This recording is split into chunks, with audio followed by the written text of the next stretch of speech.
Good morning, everyone. For our session, we are doing something a little different this year because besides my colleagues in Subang, Dr. Nazrul and Dr. Thurston, we have also invited two senior family practitioners, Dr. Gaut and Dr. Kashyap, to also join us in the panel. You may be interested for me to tell you that I think both these senior practitioners don't need introduction. Kashyap is walking up, that's Dr. Kashyap. Following him is Dr. Gaut. In 1978, when I was a houseman, Dr. Gaut was my medical officer, and he used to torture me. So whatever I know, I've learned from him. Our session is about chest pain, and we are hoping to discuss 4 cases. So let's get going, yeah?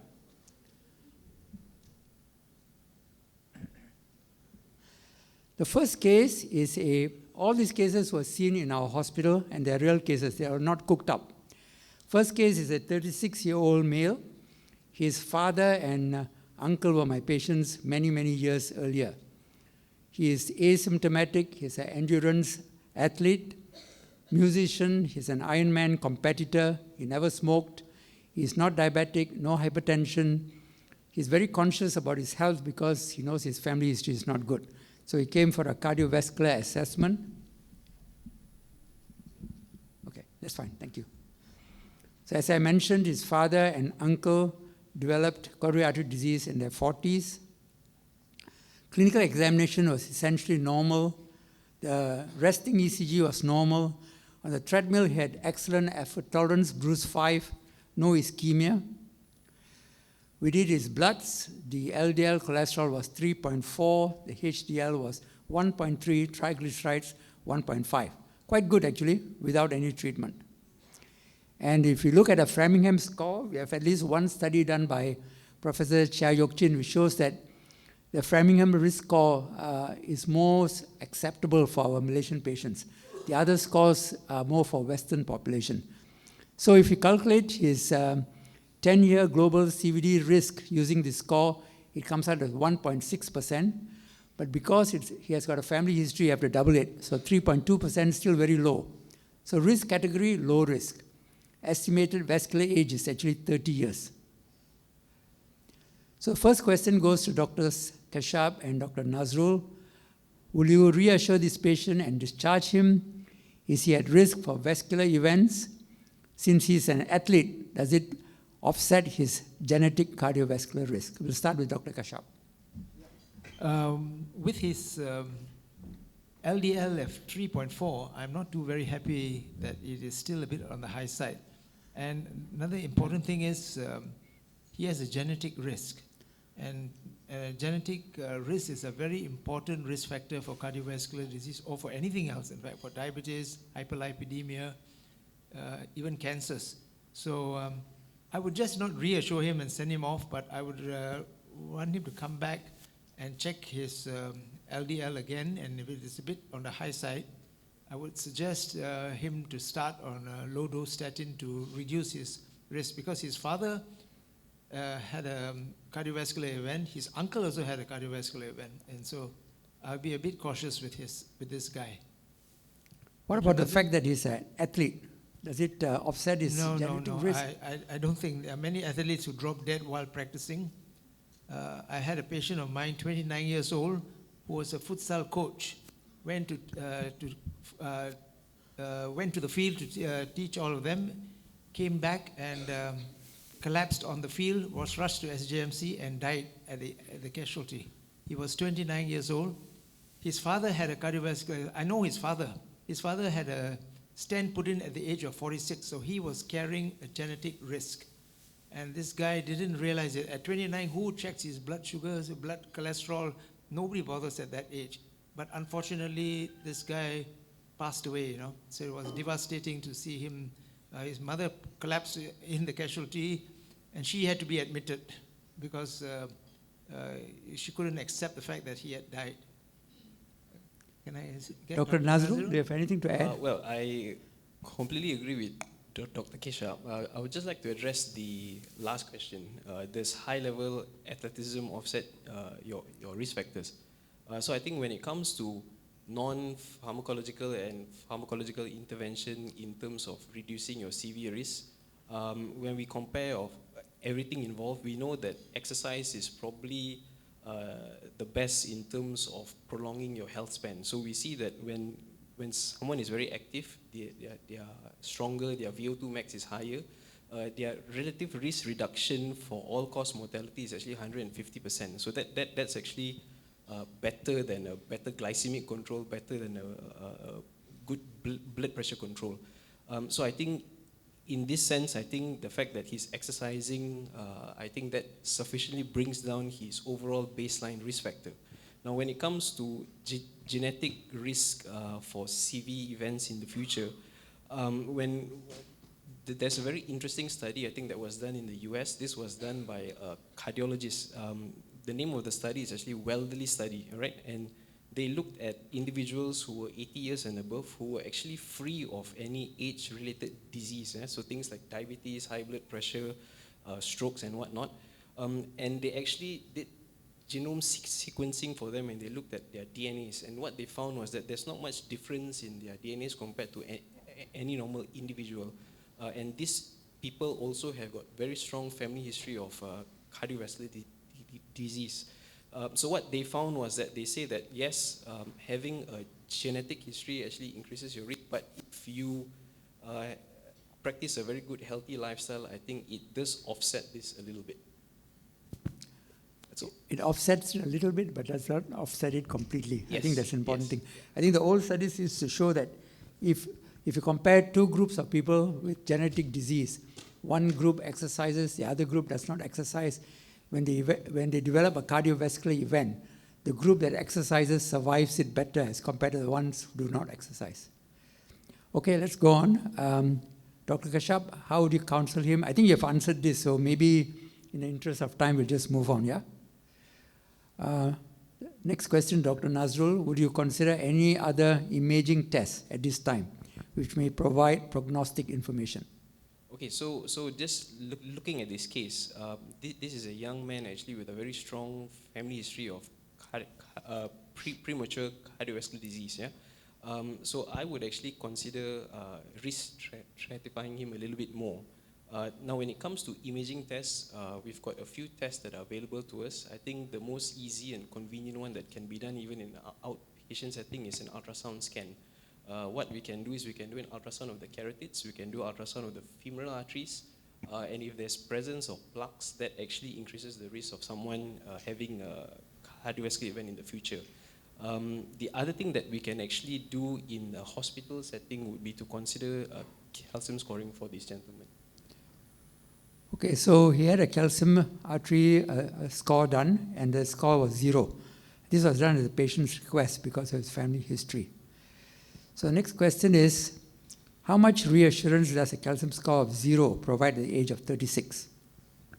Okay, well, so just first, just a little bit about calcium in the arteries. So I think we've got we've got two different kinds of calcification that happens in the arteries of the heart. The first one is actually called MEC, medial arterial calcification. This involves calcium formation within the medial lining of the artery, so it does not actually cause any obstruction in the arteries per se. In the past, we always assumed that this was something benign, but we know now that actually having any form of calcium anywhere in the artery is actually not good for your long-term outcome. The second kind of calcification we have is due to atherosclerosis. That is just basically a natural progression of the disease. It starts off as a lipid plaque, and then at the end you get a bit of calcium formation on the arteries per se. Now this is the ones that will cause you to have significant narrowings in the arteries. Yeah? So what we are actually doing from a calcium score is we're actually quantifying the amount of calcium that we are actually seeing on the arteries per se, and we know that the higher the amount is, the increase the risk of you getting CV events in the future. So for instance, this is actually image of a calcium score. As you can see, the image on the right hand side, the white spots, they are actually calcium deposits on the artery. Okay. I think we also want to address what's a calcium score of 0 in someone who's less than 40. How comfortable are you with it? What does it tell us? Well, I think looking at this gentleman, I think having a score of 0 actually doesn't fully negate him, I think, of his risk of getting cardiovascular events in the future. The latest guidelines, I think, from the lipids update from ESC in 2025 did suggest that certain group of patients who are deemed to be high risk, you may consider doing a CT angio for them to look for presence of soft plaques. Yeah. Okay, I think that the point we are trying to emphasize is that when you do a calcium score, you're only looking at calcified plaques. You're not looking at non-calcified plaques which might be present. Now, calcification is directly proportional to age. As you grow older, you'll see more calcified plaques. When you're young, you can have coronary artery disease without calcification. So you get a score of 0 in someone who's less than 40. It does not mean that person does not have coronary artery disease. That's the point we're trying to make. So when you have got a young person, when you are risk assessing the person with these imaging tools, you must take that into consideration when you are making your final evaluation of the patient and deciding on treatment. This picture that's up on the screen right now is taken from a person who was 45 years old, had a CT angiogram done. The calcium score was 0. But what you see there is a severe narrowing of the left anterior descending artery. So this is something that you might see in a young person. Calcium score might be 0, and yet they have got a significant plaque. Of course, if your calcium score is 0, then your prognosis is much better as compared to people who have got higher calcium numbers.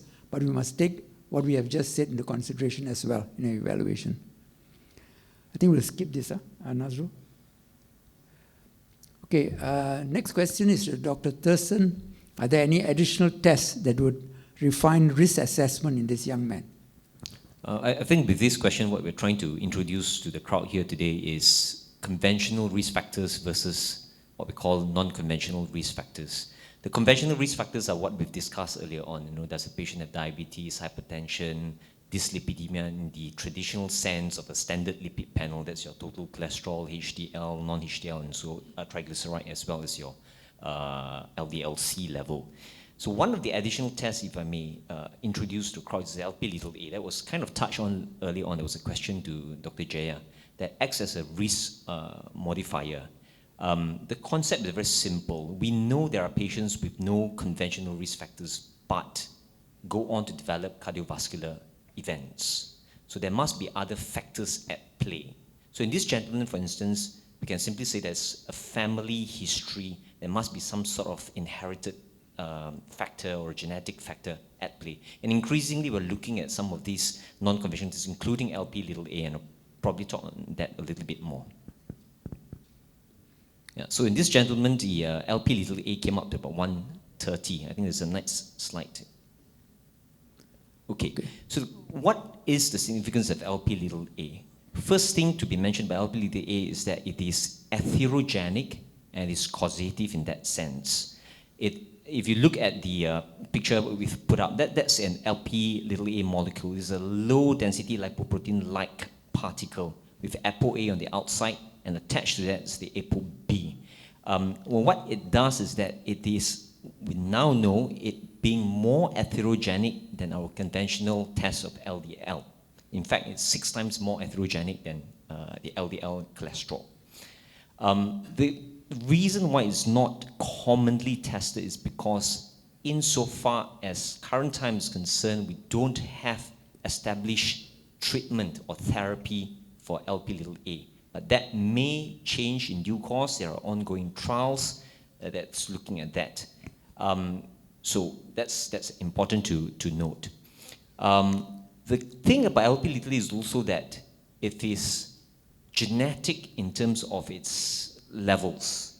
It's said that by the age of 5 years old, your Lp(a) as an adult level is more or less established.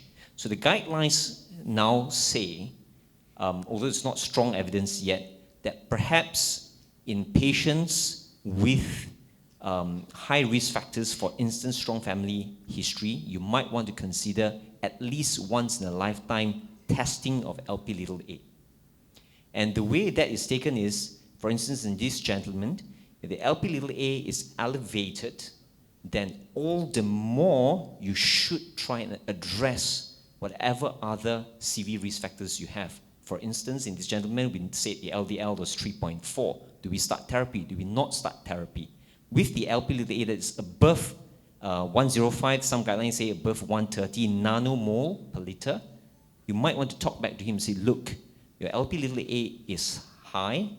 That confers you greater risk, and it's more important for you to address that LDL because that is one thing that we can modify now until such a time that I think therapies for LP(a) become established. So on this graph, what you can see on the x-axis is increasing levels of LP(a). And very easy if you look at the blue, the correlation between increasing levels of LP(a) with the hazard ratio on the left side of the y-axis, that it confers greater risk with higher levels of LP(a), if that makes sense.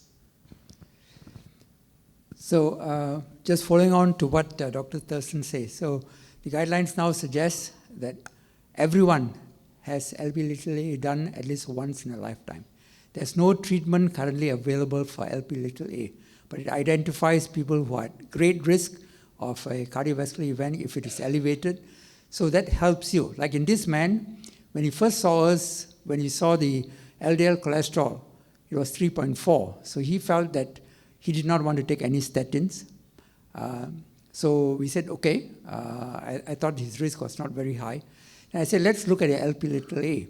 When the LP(a) came back with that number, he was convinced, as I felt too, that he needed treatment. And it meant that we wanted to treat it aggressively and bring the LDL cholesterol down, levels really down. This is a slide that Dr. Colin Yeo from Singapore shared with me during one meeting.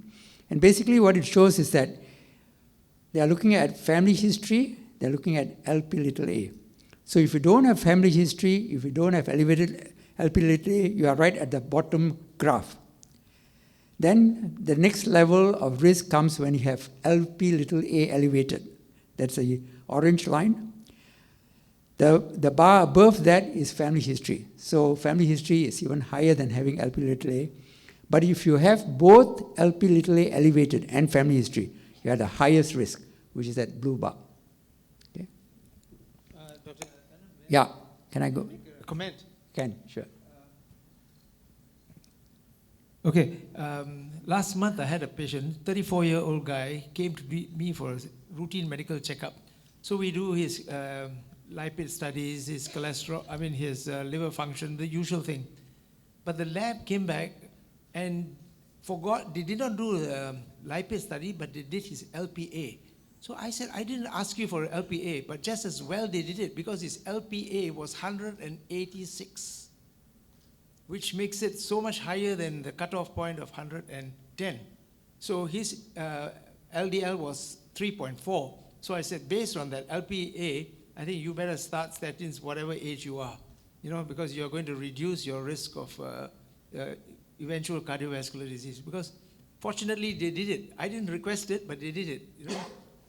It's a useful test. It's a bit expensive. The lab charges about 150 ringgit for one LPA test. But it helped to convince him that he now needs more statin than what he thought initially he was required to. Thank you. Okay, I think we'll move on. This slide kind of summarizes some of the points made during this discussion. We'll go to the next case. So we have just discussed a young person who has got genetic risk of developing cardiovascular disease as he grows older. Now we're going to talk about, and that person at the time that we evaluated him does not have any established vascular disease. Now we're going to talk about somebody else who's older, who has been shown to have established vascular disease. The patient is 56 years old, asymptomatic, came for a second opinion. He had never smoked, no prior cardiovascular events. He feels well and physically active. His mother was Dr. Jayamala's patient. Had a bypass surgery at the age of 60. He remembers accompanying the mother for follow-up. And Dr. Jaya caught him at the age of 38 and said, your LDL cholesterol is 5. And she started him on statin therapy, and he had been taking it. So he had been taking statin therapy since he was a young adult. Key concept, long lifetime exposure to elevated LDL cholesterol. Current treatment, rosuvastatin 20, azithromycin 10. Fasting sugar is 6, HbA1c is 6%. I'm sure Dr. Chan will agree with us that he has got impaired glucose tolerance. And current numbers, LDL cholesterol is 2, looks pretty good. He did a treadmill test in another center where due to stage 4, 2 minutes, no symptoms and no ECG changes. So the first question goes to Dr. Gout. Can you comment on this patient's metabolic profile based on the investigations? And based on the available data, do you think we have achieved satisfactory targets to optimally treat him? I would say that, as you said just now, that he has impaired glucose tolerance and or pre-diabetic. So that's already a risk factor. Besides, his mother had coronary artery bypass at the age of 60. I think any intervention like that is a bad thing. And besides, although his cholesterol has come down, that's most probably because of treatment. It was much higher before, 5, I think. And we don't know in the interim what happened, whether it has always been at this level 2 or it was, higher before. And we can't really say from this spot readings. It was high before. He was on treatment from a young age. Yeah, I know. Yeah. But we can't really say at the spot readings what went on in the interim between when he started. Maybe he was not taking his medicine. Maybe he was doing this alternate day thing that we talked about just now.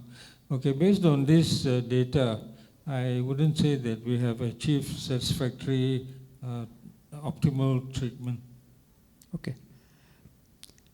Then the patient requested for a CT angiogram because he had read about this. And the CT angiogram showed diffuse non-obstructive plaques in all 3 vessels.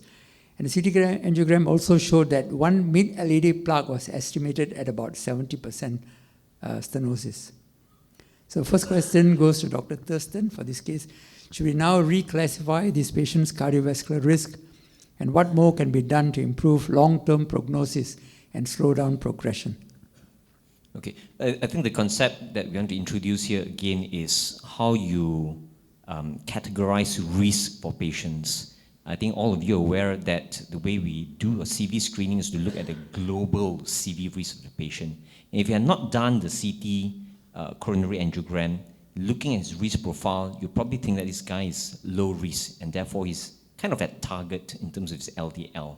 His baseline 5.0 years ago, with high-intensity statin and ezetimibe, you'd expect the LDL to come down by about 60%. So indeed, he's at an LDL level of 2.0. But with the CT scan and with establishing imaging-wise that there are presence of plaques, the risk classification changes. I think the next slide. I think there's a next slide. Yes.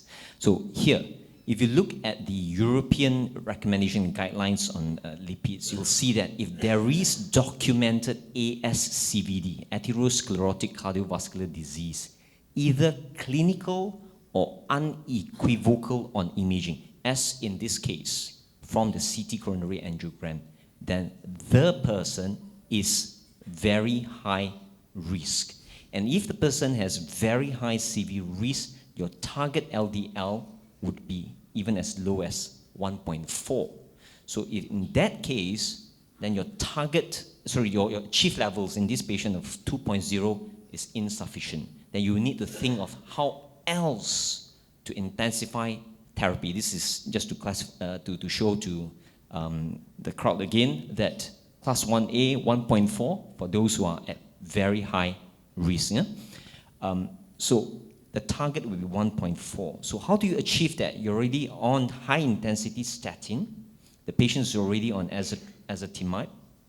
So there are other therapies available now, for instance, PCSK-based therapies, some the monoclonal antibody, evolocumab, or the Cerna, small interfering RNA-based therapy, as inclisiran, that addresses and can bring down the LDL even more.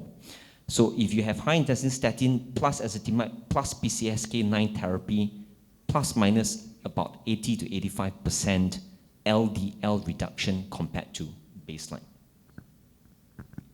Okay, I think we've covered, let me just see, just trying to remember.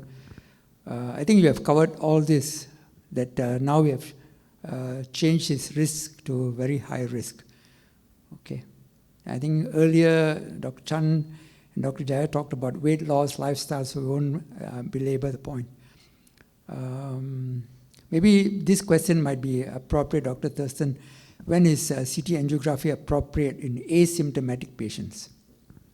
I think in asymptomatic patients, it's a little bit difficult, isn't it? Because one, you don't want to over-investigate, and two, you don't want to under-investigate as well. I think Nazrul mentioned the use of carotid ultrasound or femoral artery ultrasound to risk stratify the patients a bit more. I think if you have concerns with regards to patient, or if in their background history, for instance, this patient has a mom who was, had a CABG at the age of 60 years old, then it becomes a consideration in terms of doing a CTCA despite him being asymptomatic. The next question on lipids and LDL 2.0, I think I've addressed. Okay, you've already addressed it. So basically, I think one of the drivers for us is family history. If you have got somebody who has got, when you first evaluate, there's no other risk to worry about except family history. So family history often is a driver for us. If all the other tests are negative, do a CT angiogram these days, because so many times we've picked up coronary artery disease that's asymptomatic, non-obstructive, which might cause trouble in the future. And by detecting it, you use current guidelines to change their numbers to a range which is safe, which will prevent progression of disease. Okay. Dr. Nazrul, I think just to address that significance of that 70% mid-LED lesion with a negative stress test, do you think angioplasty will improve prognosis? Well, I think firstly, I would probably not do an angiogram for him. Main reason being is I think what the stress test is telling us is that mid-LED lesion is not causing any significant ischemia. So this guy is asymptomatic. His stress test does not show any presence of ischemia. So I would just keep him on medical treatment alone, ensure that his risk factors are controlled. But of course, I would advise him, in the future, if he gets any signs and symptoms to suggest that he may be having an event, he should come to the hospital immediately. Okay, I think that's what most of us, yeah. I'm sure if the lesion was in the proximal LED, things would be a lot different. Okay. I mean, it's very difficult. We've been discussing this actually this last week about what do you do for an asymptomatic patient who seems to have a significant lesion, either on CT angiography or on angiography. The points that we want to emphasize is that if we're talking about intervention, mainly angioplasty or stenting, the data really supports doing it for patients who have got symptoms, especially unstable symptoms. If people are asymptomatic, there's virtually no data to support you. And like Dr. Gaut says, the ball game changes a little when you're talking about left main and proximal LED. There are some patients who have got significant left main disease, significant proximal LED disease, and who are asymptomatic. In them, the data to support intervention is not very strong, but most guidelines would go and do intervention. So left main stem disease, proximal LED disease, it's a completely different animal, which we would, where most of us will intervene, and there's data to support us. Okay, let's go on because we want to try to cover all the cases if we can, yeah? So this is case 2, 62-year-old lady, someone who was seen quite recently. So we have used her as a discussion base. She's a regular patient in your clinic, known to have all the risk factors. She's diabetic, hypertensive, she has got hyperlipidemia. and all on medications, and everything is controlled well.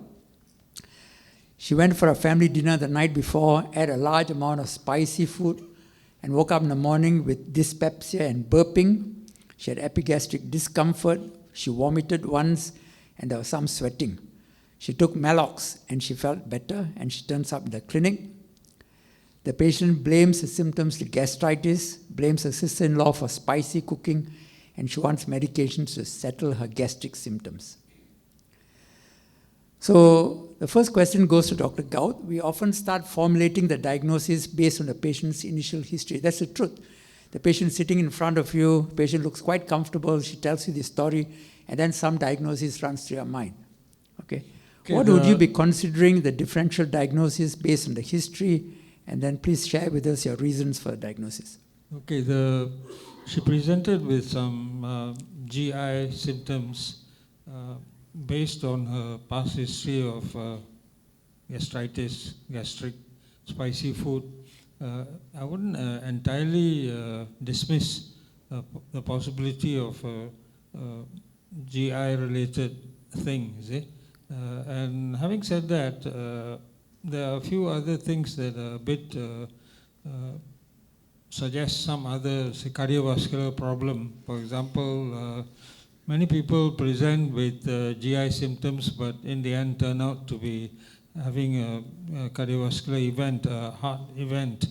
I think we have seen this very often. People who have, in my practice, I've seen a number where people went to hospital, or went to see a doctor, and the doctor say, oh, it's all right, it's nothing, it's just some gastritis, or as patients say, gastric. And subsequently, the patient got a heart attack and died. And in this case particularly, she's got all the, the risk factors that you can think of. Besides, she's menopausal, and that itself is another, suggestion.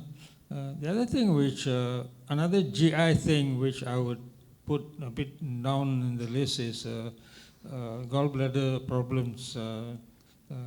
I have seen patients with a person who said, oh, I'm gastric, and he kept, these antacids in his car, the glove compartment, and we went for dinner in PJ Hilton. And when we came out, he had this severe pain, and he said, oh, it's my gastric. So he reached out into the glove compartment and took some medicine and didn't get better. So in the end, we had to he couldn't drive. One of us had to drive. We took him to hospital, and eventually, to cut a long story short, it turned out to be gallbladder stones which was causing it. So all these things to be considered, but uppermost in my mind would be a heart-related thing, because often at the GP level we have been fooled by this thing called gastric or gastritis. Do you think the sweating in the history also causes you to be more conscious? In his presentation, there's also history of sweating in the morning. I didn't notice that, sorry. Okay. Short attention span.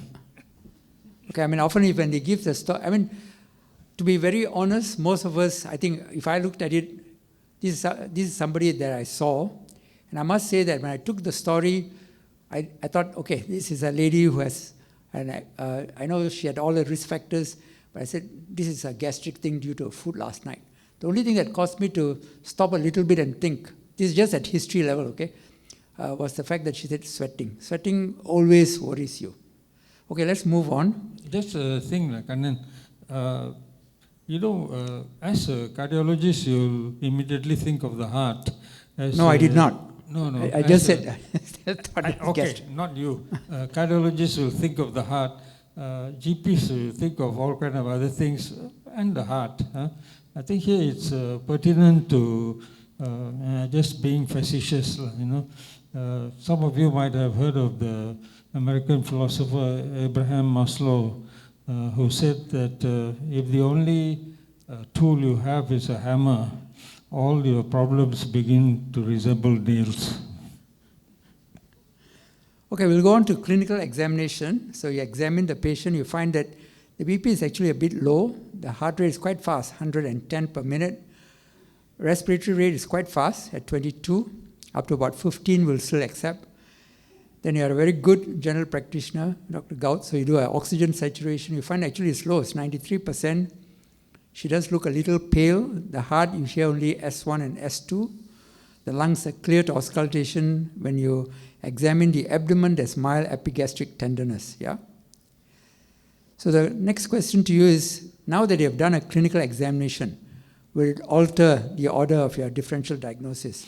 Yeah, now certainly the heart-related problem will be uppermost because the BP is very low, the heart rate is very fast, and oxygen saturation is considered low. This oxygen saturation thing was not so common in our practice until the COVID came. So after the COVID came, everybody has this gadget. Even the patients have it at home. So having recourse to these results, I think cardiovascular event, maybe acute coronary syndrome would come to the fore as the main possible diagnosis. Okay, all right. So we do a capillary blood sugar. It is certainly not low. Maybe last night was a lot of sweet food as well. So question to Dr. Kashyap, if you agree with Dr. Kaut's assessment, would it be adequate to give this patient PPI, observe for a few hours and send her home? If not, why not? Would you observe, investigate, or refer immediately? I think I will choose the second option because I wouldn't want to give her a PPI based on her, clinical findings of pulse rate being high, BP being low, and sweating as well. So I would be very uncomfortable if I wanted to send her home. I would like to observe her, or perhaps refer her immediately, with the possibility that it could be a heart-related problem. Okay. What single test can you do in the clinic while you are writing your referral letter? I think first thing I would want to do is a resting ECG, if nothing else. So this is the patient's ECG. Can you interpret it for us, Dr. Kashyap? Okay, her resting ECG shows, if I can see correctly here, her lead 3, there's a slight ST depression in lead 3, 2, and then in V4, V5, and V6. In fact, V5 very, very prominent. The infralateral leads. Infralateral leads, yeah. Okay. ST depression. And she has got, if you see the V2 and V3, V2 in particular, I think the ST is slightly elevated. So this is definitely not a normal ECG. Okay. Not a normal. I would definitely even be more insistent on her getting to hospital as soon as possible. Okay. Right. So immediate treatment decision at the clinic, you are arranging to send her to the hospital. Do you think you'll give her aspirin? Would you give her sublingual nitroglycerin? I wouldn't want to use aspirin because at the back of my mind it could be a little peptic ulcer, or it could be some bleeding peptic ulcer would also cause those symptoms. So to be on the safe side, I would use GTN instead of aspirin. You would give GTN? Her PP is... slightly low. It's slightly low. 96? Yeah, PP is low, yeah. In fact, I will refer her to hospital immediately. Okay, I think these are the important points Kannan, sorry. I want to ask you just now the ECG, these tall T's in V2, V3, especially V2, is this of any diagnostic or does it cause any alarm?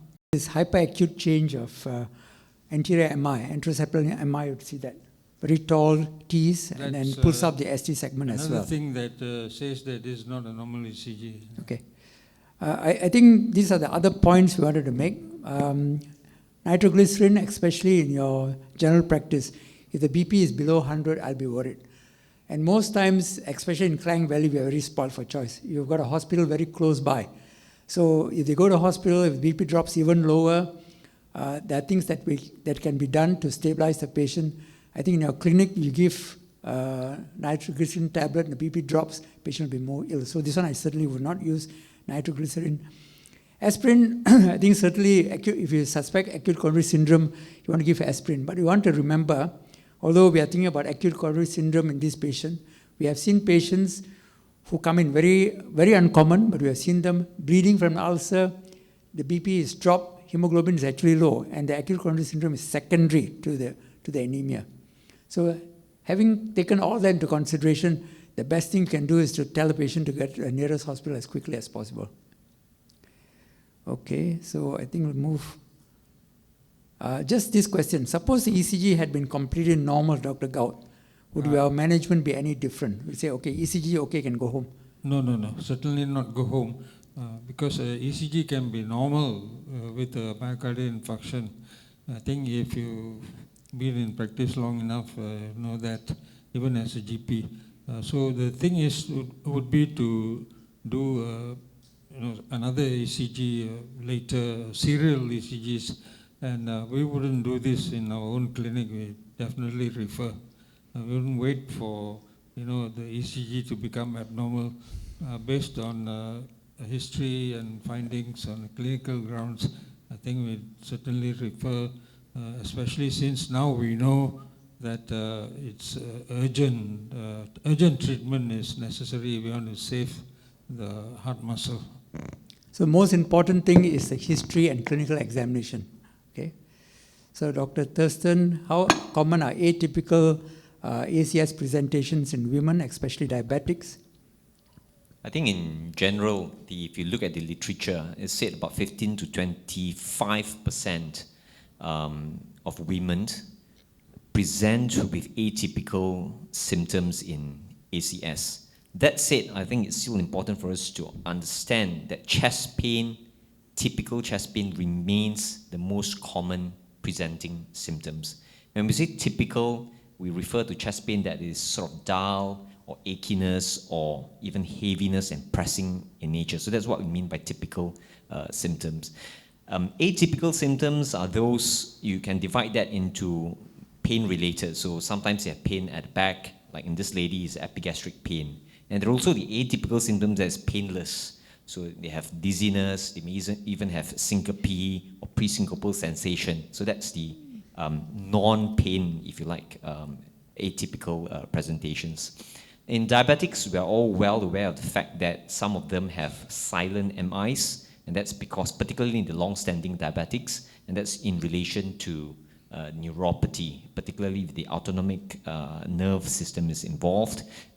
They can have silent MIs where they don't feel the pain, but they have other symptoms, for instance, shortness of breath. Yeah. Okay. So the patient arrives in emergency room. Blood pressure is 90/70, pulse rate is 110. Now you can hear a soft S3. Lungs remain clear. So the question goes to Dr. Nazrul. You were alerted by Dr. Kashyap that the patient is coming to hospital. He's already WhatsApped the ECG from his clinic before the patient arrived. You have noted the hemodynamic findings by the ER staff. So what investigations would you do immediately? What are you trying to rule in or rule out? I think the most basic test I would do is do an immediate ECG upon arrival. I would also do a bedside echo.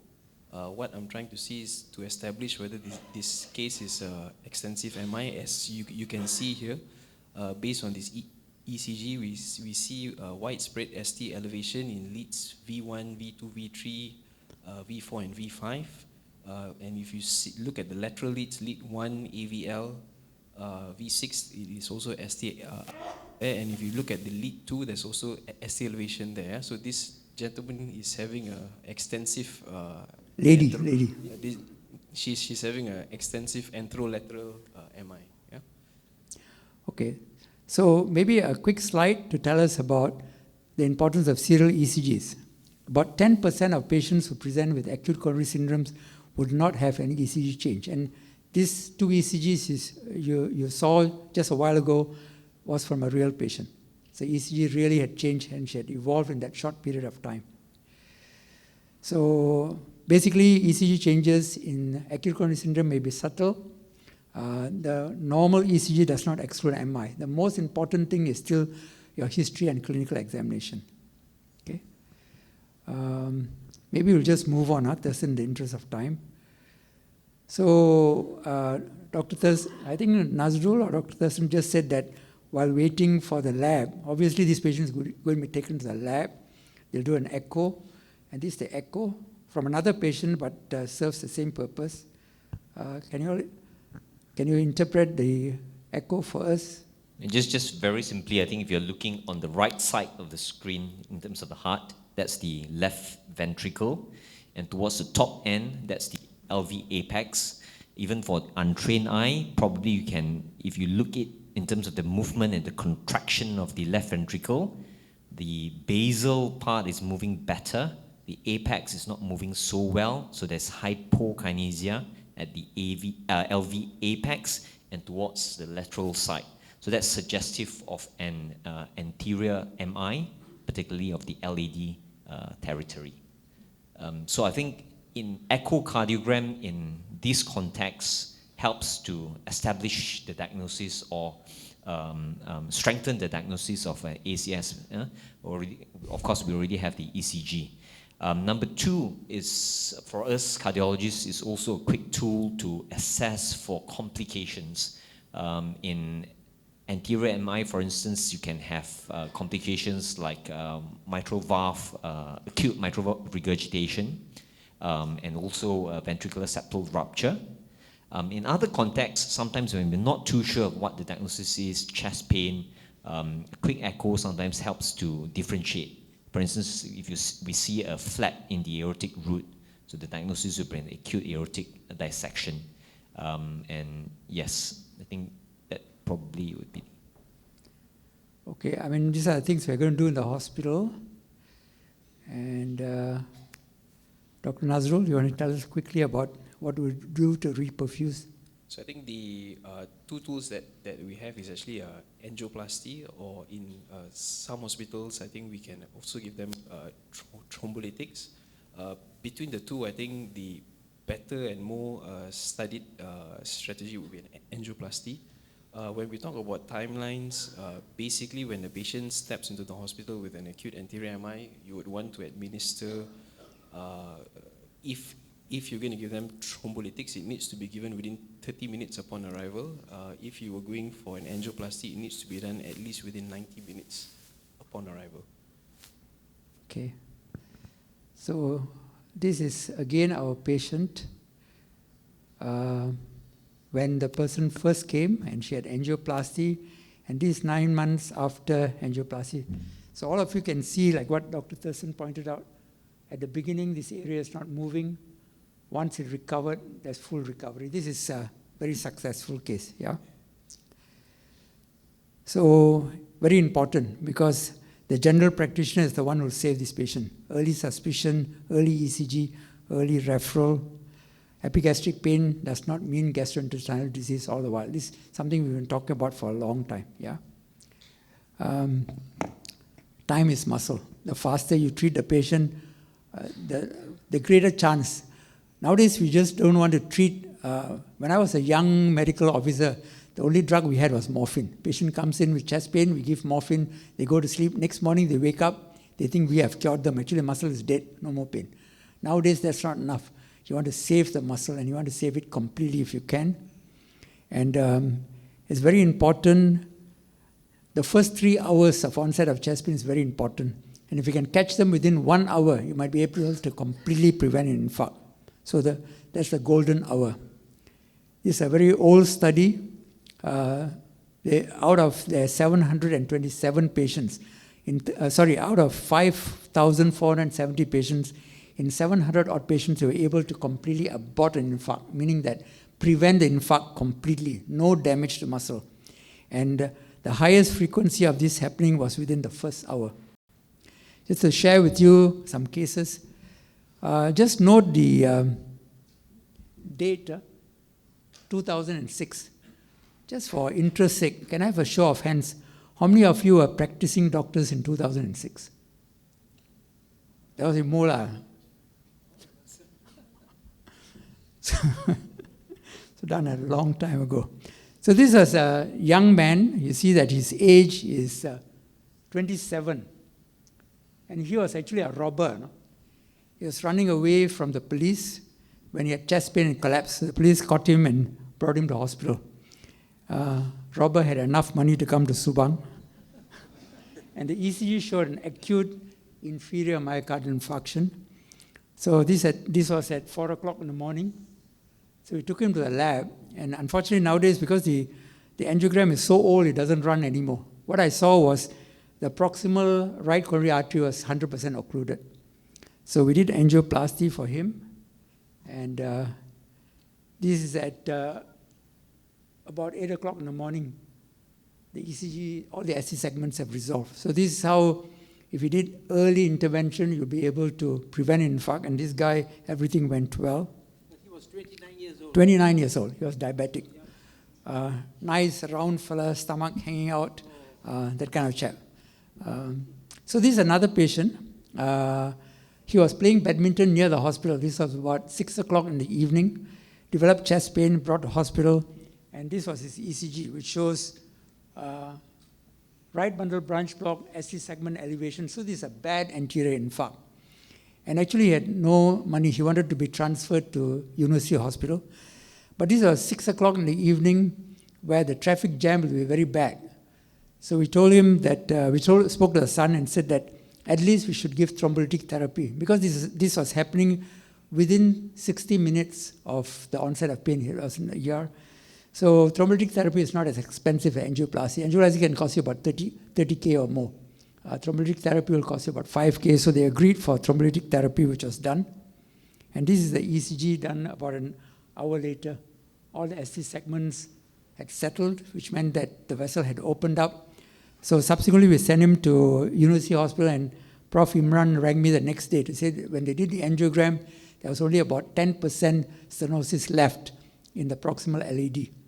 So sometimes most of it is a clot, and the thrombolytic therapy will just flush out the clot, dissolve the clot, open up the vessel, so they did not have to do anything more. In most patients, you will still be left with about 70 to 90% stenosis, and they might require an angioplasty on top of thrombolytic therapy. But in situations where angioplasty is not immediately available, thrombolytic therapy given early will be able to save myocardium. Do we still have time for case 3, Ajay? Well, quick one, okay. It's an interesting case, 74-year-old male, regular clinic patient, known obstructive airway disease, known hypertension, recalcitrant smoker, says at the age of 74, it's too late to stop. He takes inhaled bronchodilators, he's complied with that. Came back after a long, tiring bus trip from Thailand the day before. And on the day he sees you in the clinic, more breathless, more cough, and he gets some chest pain when he's breathing, no fever. He's worried about COVID because he did 2 fellow passengers who were also coughing. And these are the clinical signs. Heart rate, respiratory rate is quite fast at 28. Heart rate is quite fast at 106. BP is 110. Oxygen saturation actually quite low, 90% on room air. Patient is afebrile. Clinical examination, heart normal. Lungs actually quite clear. And you don't hear any wheeze, you don't hear any rhonchi. So Dr. Gaut, you have listened to the patient's history, done a clinical examination. What are your thoughts? What are the points in the history and examination that attract your attention? A number of things that would go through my mind. Firstly, this patient is a bit of a recalcitrant, as you said. And so on, he has COPD, and I would think that in the first instance, his problems might be related to his COPD. I mean, common things occur commonly. And either is an exacerbation of the COPD, or probably some complication related to the COPD, like, for example, pneumothorax or or some infection. And the other thing which is sort of a dead giveaway is that he had a long bus journey in which he probably was just sitting, and this might, makes you think of pulmonary embolism, thrombosis and embolism. This is a bit more likely because of the clinical findings related to this patient. Obviously, he has some, he has breathlessness, he has tachycardia, his BP is a bit low, his lungs are clear.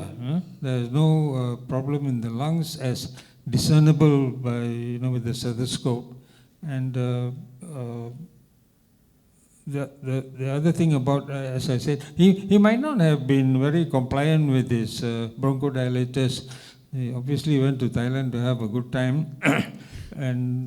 But having considered all these things, although I initially thought about COPD-related diagnosis, but since there are no clinical signs to support that, I would have to consider, coronary artery heart disease as well, breathlessness, tachycardia, everything. But a pulmonary embolism is possible, although we, as GPs, we seldom diagnose this.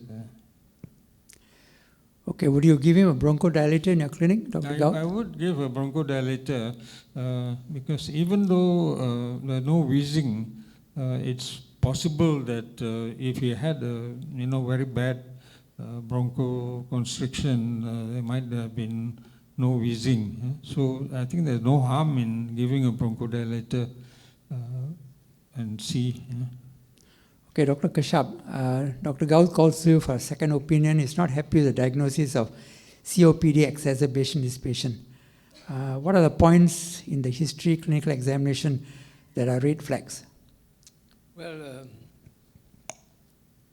the point in the history is his long distance travel, sitting down in the bus doing nothing, then the possibility of getting a thrombosis and landing up in the lung is highly possible. The other thing is he was breathless, but there was no wheezing. He didn't have any wheeze. Of course, he could not have a wheeze as well, but if the bronchodilator did not help, that would be even more suspicious of something else. That's him going to hospital for further checkup. There's also this chest pain that he complains of when he breathes. Yeah. So it suggests to you there's some pleurisy, right?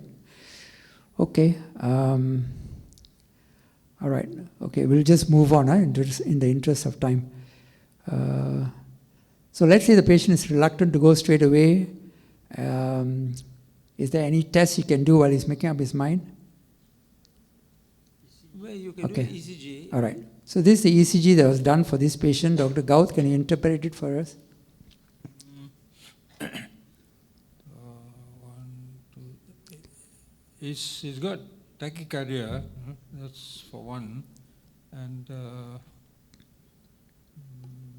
he's got inverted T's in V2, V3, V4, V5, and a bit of V6 as well, and sinus tachycardia. And the other thing, I'm not too sure about this, but in lead 1, P waves look a bit bifid to me. This might suggest some, some strain on the atria. But apart from that, there's no evidence of any infarct, or that's about it. Okay. Dr. Thurston, now it's on to you. Dr. Gauth has alerted you about the patient. You have seen the ECG. Do you have anything to add?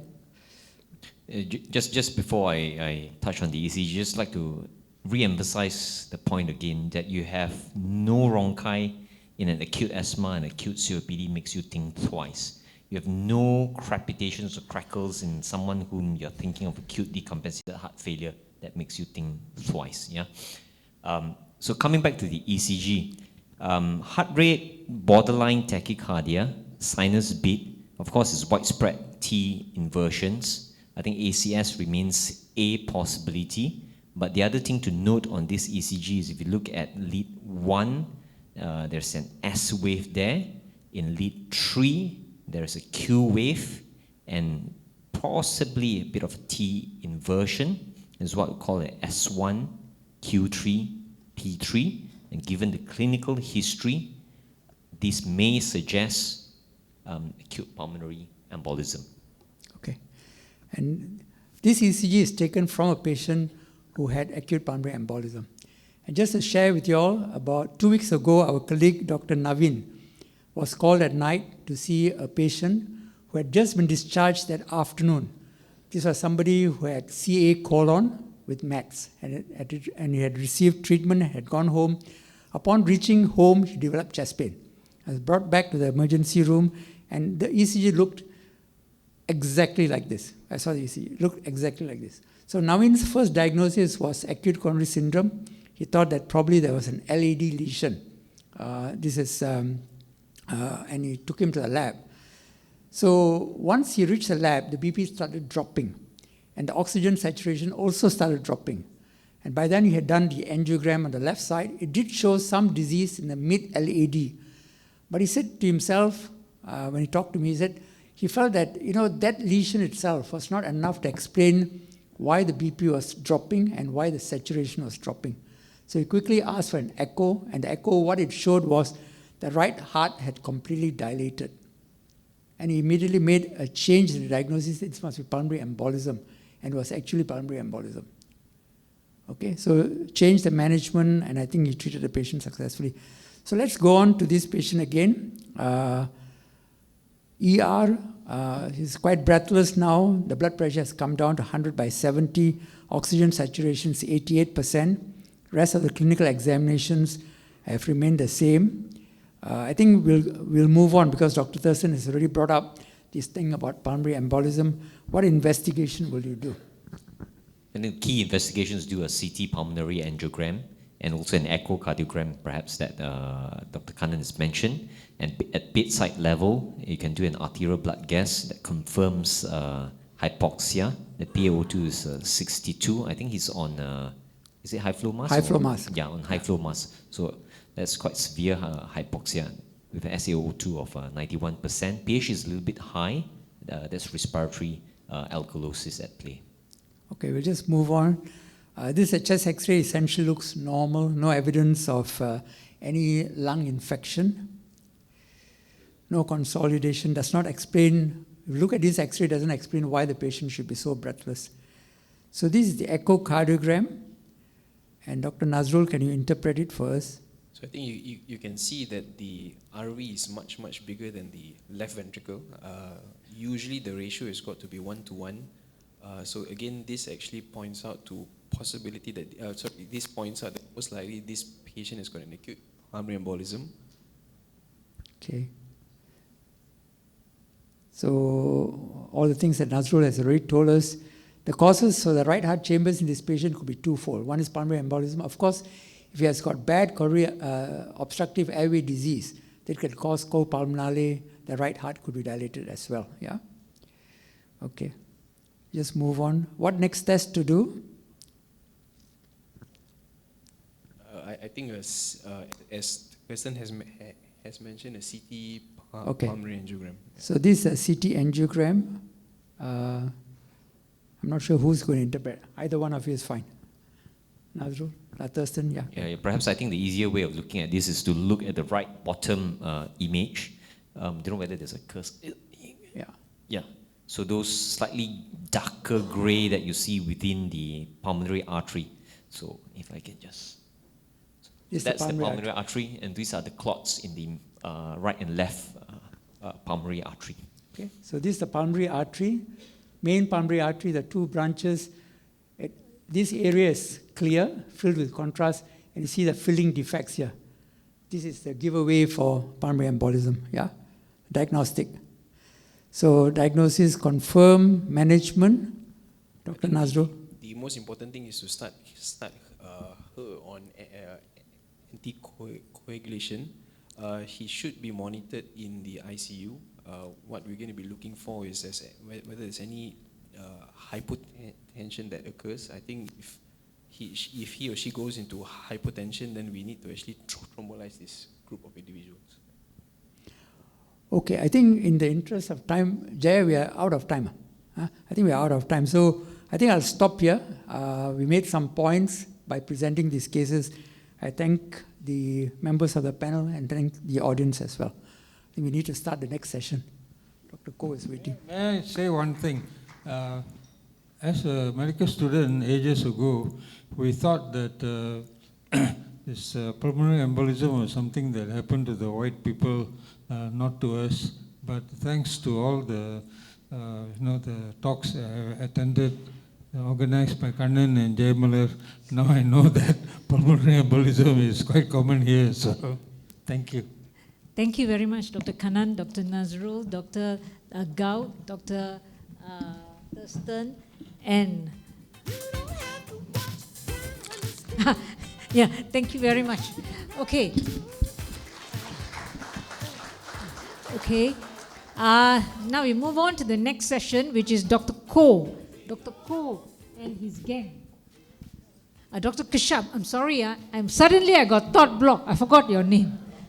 Thanks a lot for your contribution. Yes, Dr. Koh, it's all yours now. Hello, hi, good afternoon, everyone. So we have talked about coronary artery disease. I'm an electrophysiologist, so today I'm going to talk about things related to rhythm, and we're going to revisit a question that has been actually supposed to be quite simple, but over the years, especially the last 2 years, there'll be a huge debate about the management of atrial fibrillation. So is there anything new in rhythm management? So I'd like my slide, please. Before that, I would like to re-invite my colleagues, Dr. Nazrul and Dr. Thurston. They are the interventional cardiologists. I'm eager to hear their view also and their perspective on the management of atrial fibrillation in 2026.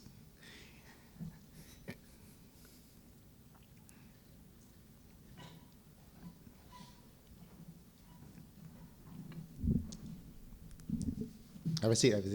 So now we know that atrial fibrillation has been the most common type of arrhythmia worldwide, and we know that it is increasingly more prevalent because of all this we have talked about this morning: cardiometabolic syndrome, obesity, hypertension, and of course in our aging population, and also the smartwatches and the device that we have nowadays has been detecting a lot of incidental or silent atrial fibrillation. Okay, and we know that atrial fibrillation is not a benign disease. It increases the risk of stroke fivefold, doubles the mortality, and is the main driver for hospitalization or heart failure worldwide. Now, is sinus rhythm the best medicine? That's our questions today. Okay, I will advance my slide.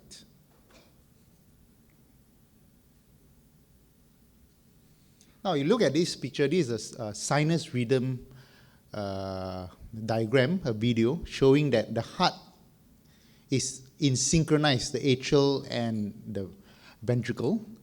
Now, in the presence of atrial fibrillation, what happens is the atrial contracts about 300 to 600 beats per minute. In fact, it's not a real contraction. It is just shaking, fibrillating. And if you can see the heart rhythm, there is no organized rhythm. The sinus node is suppressed, and the whole atrium is actually micro contracting. And we know that. Next slide.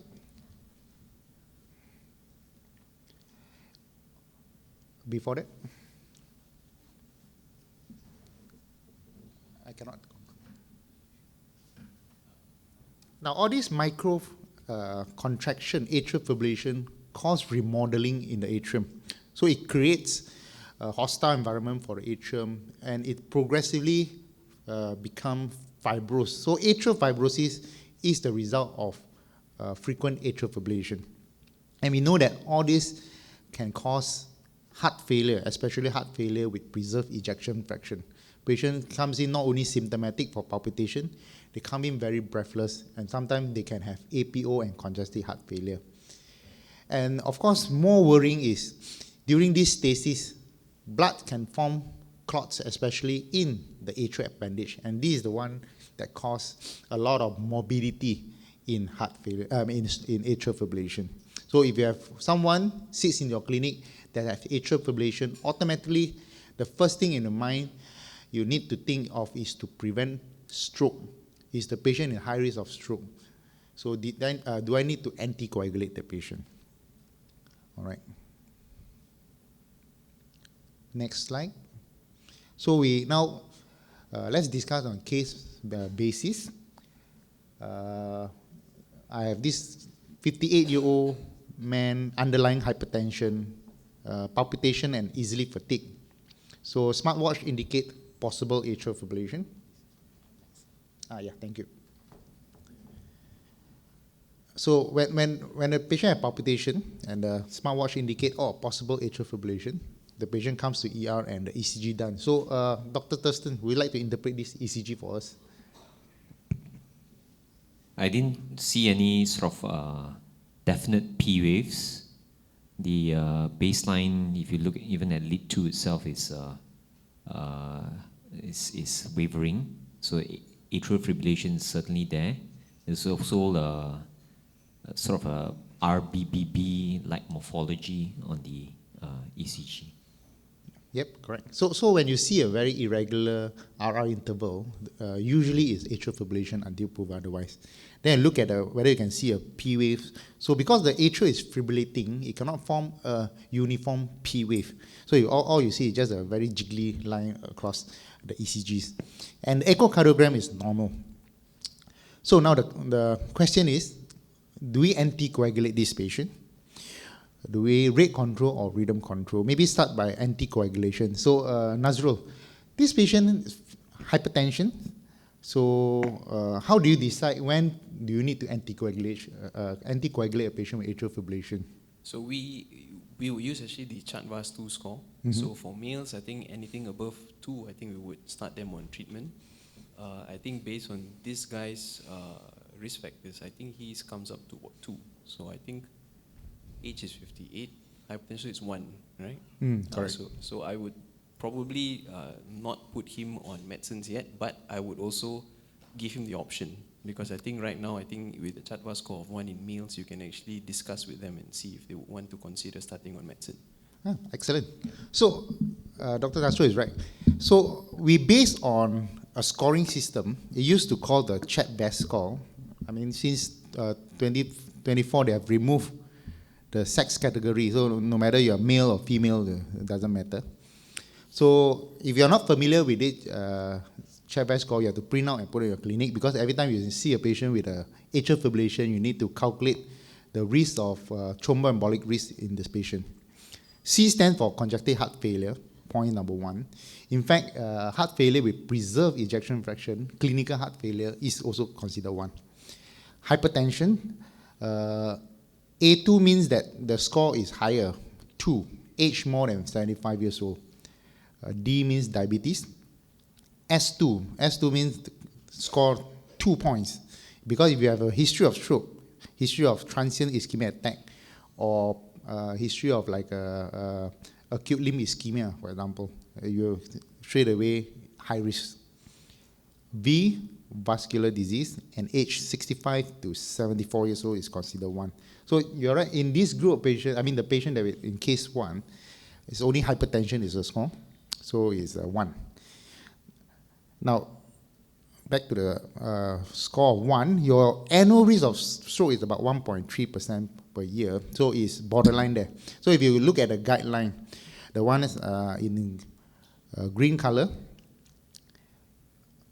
OAC if CHED-VAS score is 2 or more, that is not arguable. Benefit is definitely more than harm or bleeding.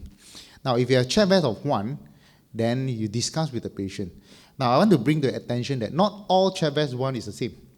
Because we know that if you have vascular disease, you have hypertension, well controlled, your risk is probably not as high, probably about 1% per year kind of thing. But if you are age is one of the highest risk factors. The older you get, the higher risk of stroke. So if someone comes with a CHED-VAS of 1, but the age is about 73 years old, then I will consider starting oral anticoagulation, although the CHED-VAS is 1. Diabetes as well is generally recommended to treat, because diabetes, we know that is a high-risk condition. So discuss with the patient. Maybe CHED-VAS 1 may or may not want to treat if the patient is young. But the next question is, the patient comes in with the symptoms. So do you rate control or rhythm control in this group of patients, Thurston? I'll refer to you. Okay. I think this particular gentleman is relatively young. I think that has to be taken into consideration. So I'll probably go for a rhythm control strategy. Mm-hmm. Yeah. So rate control means that you just start something to slow down the heart rate.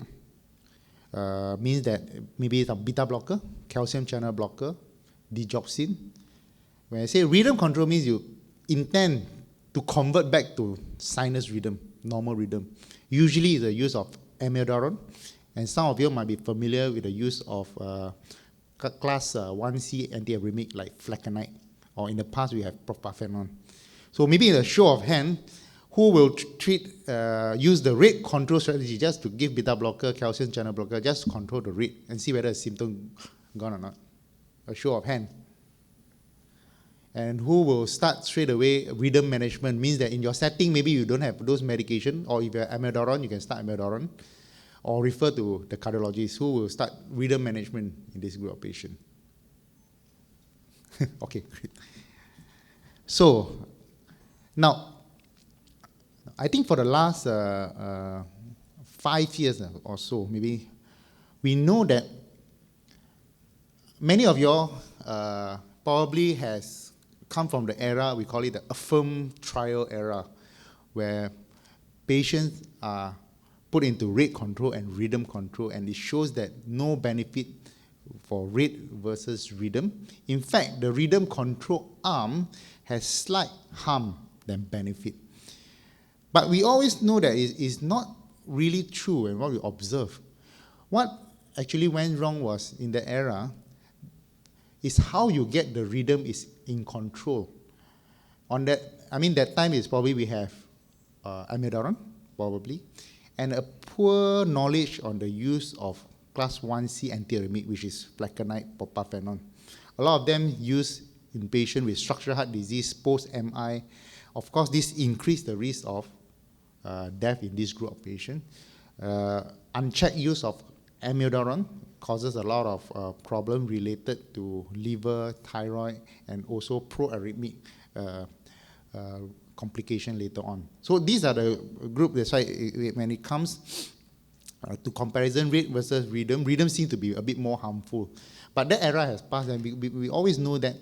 And in East AFNet trial, they have shown that rhythm control definitely superior than rate control. Especially if you detect early, you treat early, it decreased 21% composite risk of cardiovascular cause, stroke, hospitalization, and worsening of heart failure. And these were actually driven by the reduced risk of stroke and death. Imagine two groups. We put on rhythm control. Another group, the usual rate control with beta blockers, calcium channel blocker, digoxin. And you must remember these trials are done when both groups are anticoagulated properly with the new oral anticoagulation. And they're still able to achieve additional reduction in stroke. That means that the rhythm control in this group is really beneficial. And again, when I say rhythm control, in this particular study, the rate of ablation therapy actually is quite low. It's less than 10%. After 2 years, about 20% undergo ablation therapy. This proves that with medication alone, like flecainide, I mean in Malaysia we only have flecainide anyway, amiodarone, and certain centers may have dronedarone. If you're able to control the rhythm in sinus rhythm, the next 4 or 5 years, you can appreciate the benefit of all this reduction in comorbidities. So if rhythm control, how would you do it? So in general, I'll just let you know, we will all use IV amiodarone for fast onset of the rhythm control, because we can admit to the ward, we can monitor, and most of the time, it's able to revert to sinus rhythm. Especially the AF is a new onset. Now remember that this restores the rhythm, but it does not modify disease progression. Very important key point is AF is a progressive atrial cardiomyopathy. So you need to stop the progression. Now, if rhythm control, how do you do it? I mentioned about medication, antiarrhythmic drug. Most of us use flecainide plus a bit of beta blocker, and this actually is quite useful, especially in early onset atrial fibrillation. And I would like to ask maybe Nazrul, if you are the patient, if you reach 58 years old, touch wood, if you have some irregular heartbeat, which one will you probably choose? Rhythm, if you are the one that chooses rhythm control. You mean the mode of treatment, is it? Yes. Which option? I'm a little bit biased, so I would probably go for ablation. Ablation therapy. Yes, yeah. Now, there's no right or wrong, because we know that rhythm control with medication equally works well, but not everyone will have good control of atrial fibrillation with just medical therapy. And very early in 2020, they enrolled 2 almost simultaneous published trials of early AF and stop AF. Just a general idea of what this study tells us is, if you enroll a patient AF that only about 1 year, means very early AF, you go for 2 arms, ablation with cryoballoon, and just medical therapy with antiarrhythmics. Of course, the ablation arm shows disease-free 1 year of about 70%. And the one with the antiarrhythmic is about 40% the most, and we know that the most effective medication is amiodarone. So you still can try on medication, but tell the patient that only about 40% achieve a sustained AF-free period for the next 1 year. All right. And of course, amiodarone also had its own side effect that you need to monitor. You have to see more frequently, make sure the patient liver function, thyroid function is in check all the time.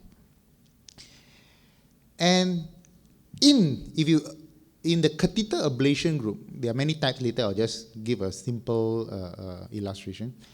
Ablation itself can delay the progression of atrial fibrillation. So you have sinus rhythm. Before you even progress to atrial fibrillation, you have a pre-AF condition. And all these pre-AF conditions, you are managing daily, actually. Hypertension, diabetes, patient with obesity. You need to monitor patient with obstructive sleep apnea. That's why you need to detect patient with obstructive sleep apnea, very important, especially in young patients. Atrial atopics. Atrial atopic is something pre-AF that we capture. But most of this group, very difficult to catch them, and very difficult to convince them to start treatment. Now then you have an AF. It's a paroxysmal AF that comes on and off. Maybe 1 year comes once or twice. Later on, if you leave it unchecked, mark my word, it will progress. It will progress. It just depends how long it progresses. And when it progresses to persistent AF, patients often feel better actually. Actually I'm okay, don't feel anything. But actually, if you wear the patient have a watch, then you can see that it's persistent atrial fibrillation. The atria is no longer contracting so vigorously, you don't feel the symptom most of the time. And ablation can prevent the progression to persistent atrial fibrillation. I show you the atrial remodeling. If you have persistent atrial fibrillation, your atrial will be very enlarged, fibrous, and even after you ablate, sometimes it won't get back to normal, but it can delay the progression of heart failure in the future. Now, these are the few techniques that we use for atrial fibrillation ablation. Now, just show you what we do maybe about 20 years ago. On the left upper panel, there was a ring there. Before that, I just show you that most of the atrial fibrillation actually comes from the fourth pulmonary vein on the left side of the heart. That is where all the atrial fibrillation trigger sits. Now, in the left upper panel, what we used to do is, you see the ring there, the bullet thing? That is to fit into the atrium, the pulmonary vein, and we ablate surrounding the pulmonary vein and make sure all the signal gone. Very easy concept, but the problem that time was we're doing it blindly, meaning that only fluoroscopy. And we know that in fluoroscopy, you do not know whether your catheter is touching the atrial wall, and the atrial wall is keep on contracting, and whether the spacing on each ablation is uniform or not. That is why, in the past, a lot of recurrence of atrial fibrillation. And people always say, you refer for AF ablation, it recurs maybe more than 50% of the time. For what for? So expensive procedure, right? That is because the technology at that time is not well established. Then later on, we have this technique called cryoballoon. Cryoballoon uses freezing technology. You see, it's quite easy because it fits to the pulmonary vein. And when you step on a pedal, it goes to negative 40 Celsius, and you know that the cold, the cryo energy kills the cells surrounding the pulmonary veins. And that one can cause uniform isolation of the pulmonary veins. So it means that all the atrial trigger will be isolated from getting into the atrium. Very good. Definitely more improved success rate compared to a blind technique in the past. And nowadays, when we revisit back the radio frequency ablation, you look at on the right upper panel, what we use is a 3D mapping. Now we are no longer blind. Imagine last time when we reverse our car, right, we have to wind down a window and look whether is there a brick or longkang behind it or not. Nowadays it's easy, right? You just put reverse, you got the camera, and that is so accurate. If you don't jatuh longkang also, I don't know what to say. So, can I play the video just to show? Can I click the play? Okay. Now, of course, this is a speed up frame. This is not from Shopee. This is a speed up frame. And you can see that the dot is a point of ablation. And how do we know that? You can see that there's a gap in between the ablation, right? You can see the gap. So we can go back further and touch up the gap by millimeter by millimeter. That is how we prevent the isolation of the pulmonary vein to have gaps. And I don't know whether you can see the blue color. There's something called a force. It keep on changing from 6 to 12 to 10. Now it's 6. The blue color. That is gram. Meaning what? The tip of the catheter able to touch the atrial wall in gram. We know that we are not over pushing the atrium that can cause perforation. We know that we are not under ablating the tissue. So this is how, with all this technology, for the last 5 years, the atrial fibrillation ablations seem to be very, very effective. And we can see in our own population, in Subang Jaya, when I do ablation, we follow up them with data. Actually, if you select them very, very early, especially the early paroxysmal AF, the recurrence rate actually is less than 10%. So, and of course, nowadays we got even better technology. It's called a pulse field, where it's almost similar concept like a cryo. The only thing, it doesn't use heat, it doesn't use cryo energy. It emits a very high electromagnetic pulses that can kill only specific tissue, which is the atrial tissue. Hence, most of the other tissue like the phrenic nerve, the esophageal are less, I would say less collateral damage to this tissue. Whatever technique you use, cryo, RFA, PFA, the long-term result is still about 70 to 80% free from atrial fibrillation, means that there's still possibility of about 10 to 30% that may recur over time. Okay. Now, this changes the guideline. You can see that over the years. In 2016, you only ask patients to go for AF ablation when you already failed all the treatment and you are still very symptomatic. You give Codaron for 10 years and the patient developed thyrotoxicosis. You cannot do anything, you go for ablation. And then they recur because of all this technology that we used in the past is not up to standard yet. Now, in 2020, you can see that it slowly changed. But you still have to prove that you fail one of the anti-arrhythmic agent before you subject a patient for ablation. And we know that after the East AFNet trial after 2021, where rhythm control is more superior, in 2024, atrial fibrillation has been considered to be the first-line therapy, and this is in ESC guideline. Means that you have to sit down to the patient, talk to the patient, to offer them an option of a disease-modifying treatment, which is ablation therapy. Now, take away from case 1, early AF is a disease-modifying window, means that sinus rhythm in this patient carries a prognostic benefit, not just symptom relief. And early referral matters. So if you see this group of patients, please refer earlier rather than wait too long. All right. Now, I move very quickly to case number 2.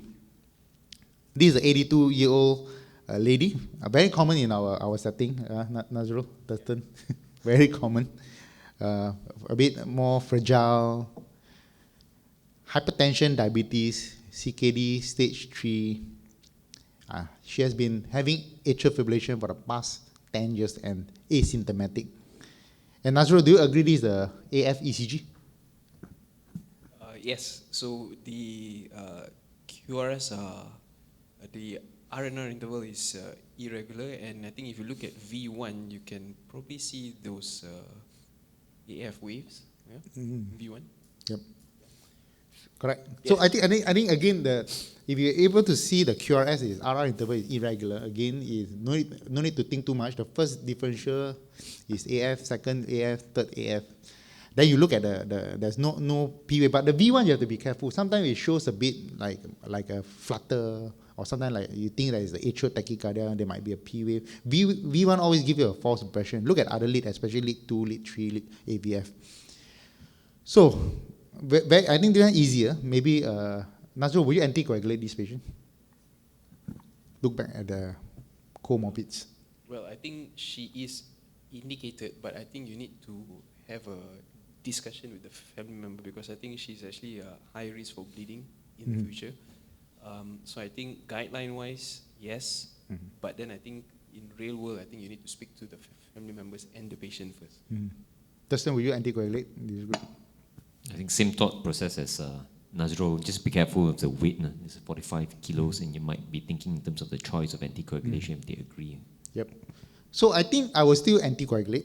The higher chat best you go, actually the higher risk of and stroke, and this is very, very real.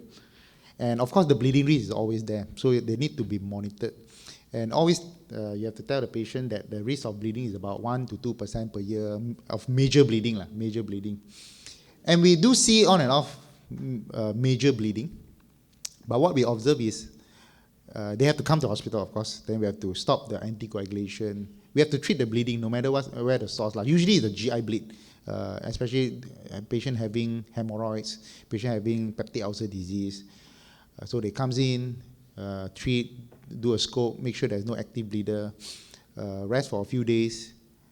Then, once the bleeding source has been identified and stopped, usually we'll restart back the anticoagulation. Why? Because another scenario, if you don't anticoagulate, patient comes in with a stroke. And often strokes with atrial fibrillation, I can tell you, is usually very disabling.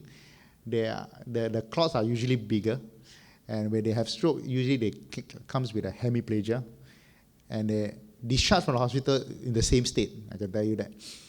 Unlike those with bleeding, we can sort out the bleeding and the patient will walk back. Of course, if you have recurrent bleeding, then it's a different story. Then we will sit down and have a long chat.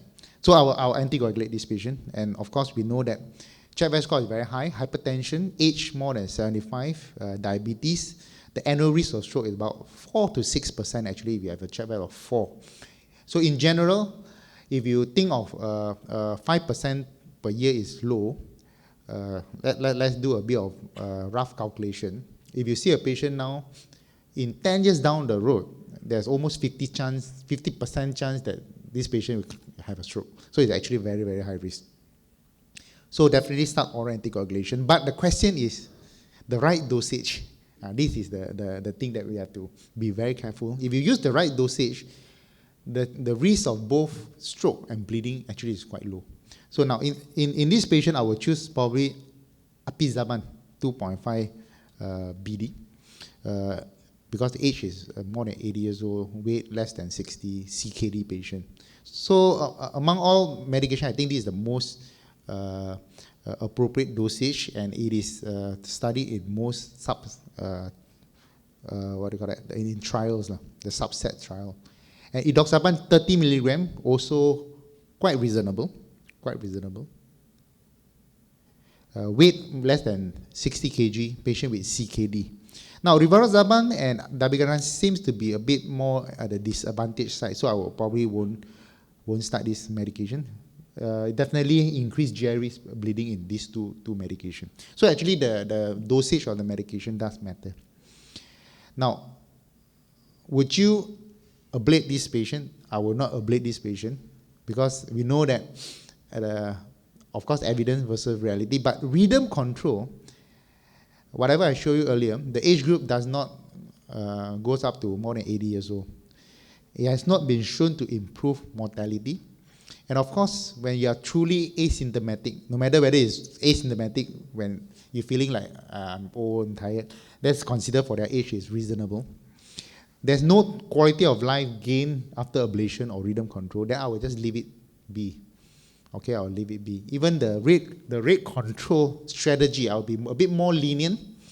If the heart rate is about 100, 110, on resting, doesn't feel anything, she can do her daily chores, I'll just leave it be. Unless it's about 120, 130 beats per minute. A bit of beta blockers, a bit of small dose of calcium channel blockers is acceptable. But of course, you always watch for hypotension, bradycardia, and worsening renal function in this group of patients. So yes, our anticoagulate, because that is prognostic, you prevent the stroke, you improve the quality of life. But rhythm control in this case, probably not suitable in this group of patients. Agree? Anybody? Okay. Any question from the floor? Yeah, Dr. Kanan.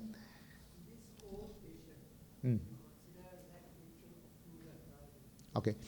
Dr. Kanan is asking about left atrial occluder. Means that we talked about earlier, the disease process, the left atrium is the one that always have a blood clot.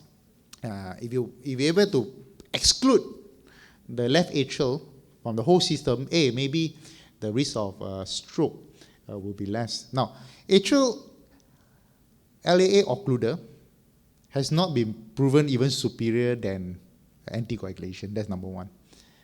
That's very important. We know that atrial fibrillation is a systemic disease. It doesn't only cause stroke. Number two, the LAA occluder only indicated if you cannot tolerate anticoagulation.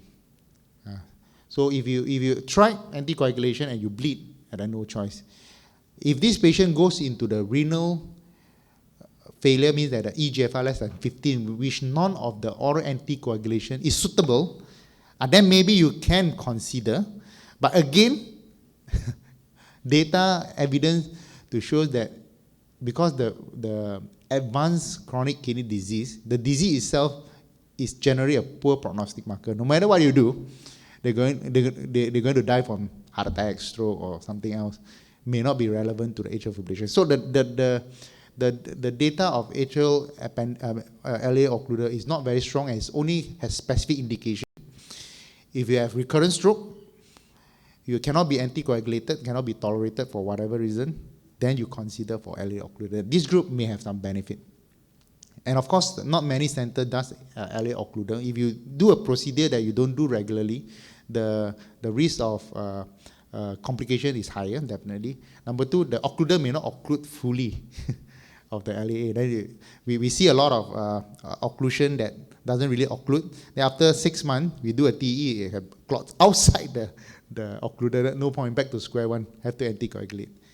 All right. Okay, very quickly, in the interest of time, very important, maybe we need to talk about the next group of patients. Very interesting. This is to illustrate the earlier case. Sinus rhythm, if it's not so important in this group, when is the best medicine? I would say that any symptomatic atrial fibrillation, because you need to treat the symptom anyway. If you need to treat the symptom, patient having palpitation every day, you start with a flecainide, amiodarone, or whatever, just to rhythm control. Then we will take it from here. Early paroxysmal atrial fibrillation, because there's a chance of long-term remission, and maybe it can off anticoagulation. This group of patients, I will consider give them the best chance of sinus rhythm. Now, heart failure, important. In cardiology group, we know that heart failure often stable, but when it goes into atrial fibrillation, it decompensates the heart. And each time it decompensates, mortality increases exponentially. So any heart failure worsened by AF, or you think that the atrial fibrillation causes the heart failure, no doubt that atrial fibrillation needs to be ablated, not even medication. Because in 2018, the first trial to show that atrial fibrillation is beneficial actually in group of heart failure. We know that when the heart failure is triggered by atrial fibrillation, when you ablate, the reduction of all these all-cause death and hospitalization of heart failure is very prominent. So heart failure, AF, ablate heart failure if possible. Don't wait until the heart failure is very bad. Like EF 10%, you refer me for ablation, and not so good. When the patient have early symptom of atrial fibrillation, you detect the EF drop, pro-BNP high, then we can consider AF ablation. Now that's why in the guideline also changes. 2016, you reserve for the worst case group, but in 2020 itself, after the Castle AF trial, is recommended to ablate AF if you think that the patient has heart failure or tachycardia-induced cardiomyopathy. Now the third group, very quickly,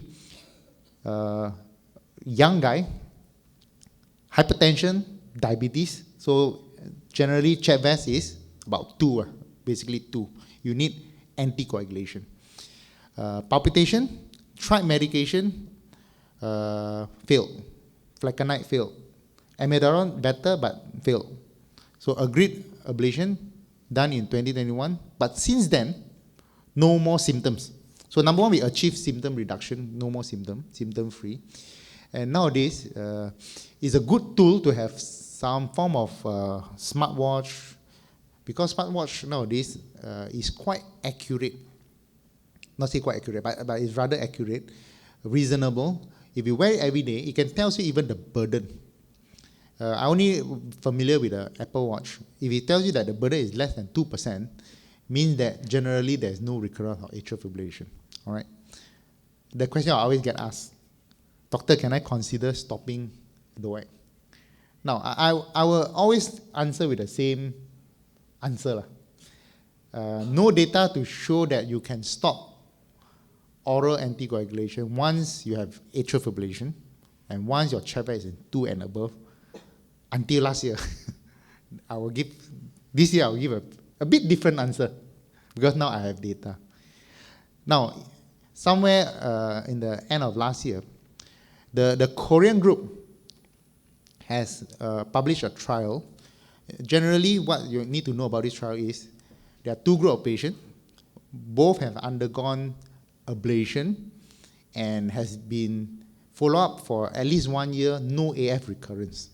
Now, how they define AF recurrence is the general practical way of how we see patient is review in the clinic, no symptom, Holter, a few times Holter, make sure no, then they enroll in the trial.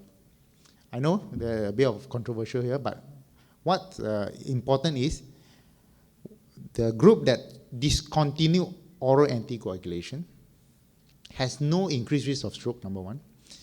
The group that has continued oral anticoagulation has increased risk of bleeding and no benefit in stroke reduction. But the caveat this group, the CHEP-VAS score is about 2, so the mean is 2. So it's generally a low CHEP-VAS score patient. And the mean age of this patient are about 60 to 65 years old, generally a younger age group. Then the next month, subsequently next month, another trial published, and this is the Ocean trial, more international trial. The earlier trial is done in the Korea, so it's all Asian patients. Now this one is all over the Europes and China side. What does this show? Again, after ablation, follow up for 1 year, no recurrence of atrial fibrillation by clinical detection. They put on a group of rivaroxaban, I mean the one that has been continued rivaroxaban, and this rivaroxaban is very interesting, 50 milligram daily. And the other one they downgrade to just aspirin. Just aspirin. Yeah. Now, what they found is,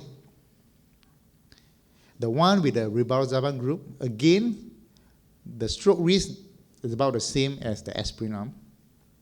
No much different. Very low, in fact, about 0.8% per year kind of stroke risk. It's almost like normal.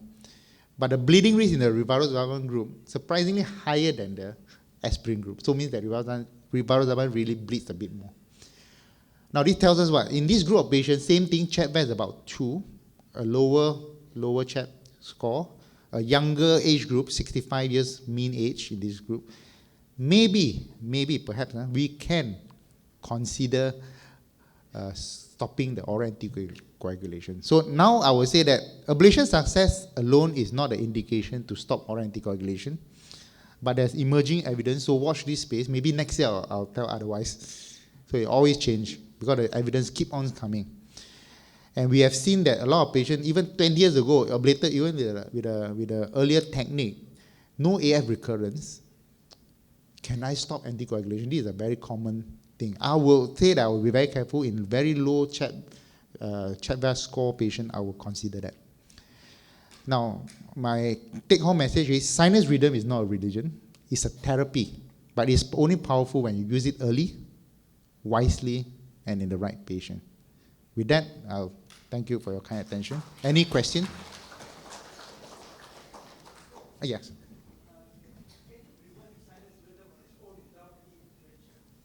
Okay, possible. If you have a first time you have an atrial fibrillation, we know that atrial fibrillation can be triggered by many other acute triggers.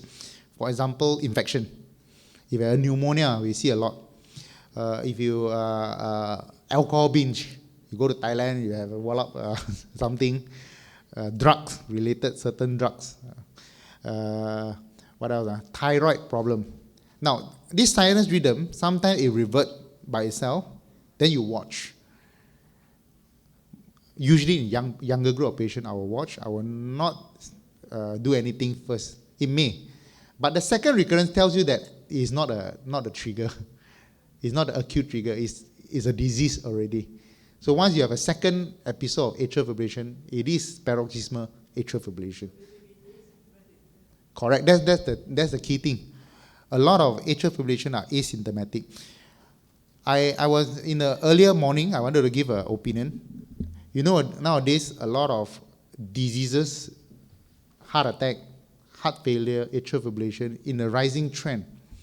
I think, my own opinion, we have been sticking onto the dogma of we have to wait for symptoms before we treat. That leads to the increased burden of disease. A lot of disease, we don't waiting for secondary prevention. We are targeting for primary prevention. That's why this group here is very important to identify this group. We need to do better in primary prevention. Don't wait for symptoms. No point waiting for symptoms. If this kind of disease is similar like disease that public can understand more, for example, like cancer, for example, you suddenly found there's a lump in the breast. You don't wait for the symptom to appear. You don't wait for the pain. You don't wait for it to cause you cough because there's a metastasis in the lung. You cut it off, even you don't feel anything. Because you must remember, all disease that progresses will eventually kill you. It's just the timing different only. People think, cancer, or very fast, 5 years die already.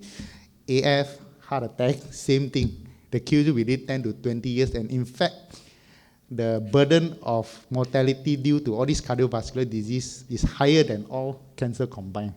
Yeah. Ko, I just ask you a question. Paroxysmal AF, Yeah. incidentally detected, say on a Holter. Yep. How much burden before you decide to anticoagulate? Holter detects and diagnoses atrial fibrillation. Means that if you have a 30-second irregular heartbeat, no P wave in the Holter, it diagnoses atrial fibrillation. We don't treat based on burden. Once you have 30 seconds, you have atrial fibrillation. And remember, Holter just a snapshot of a day, a week in your entire lifetime. When you have able to capture in the Holter, means that the burden is high already. It's like one day you open up your bedroom, you suddenly saw a snake, then you close out. The next day you open up, no snake. You cannot say, the burden of snake witness in my room is But low. the snake You never don't comes treat back. it. Huh? Snake never comes back. You don't know, that's why you don't know. If you come back the second time, as you mentioned, then you know that you need to kill the snake already. Yes, sir. Sorry? 60-year-old. 80. Okay. 86, yeah.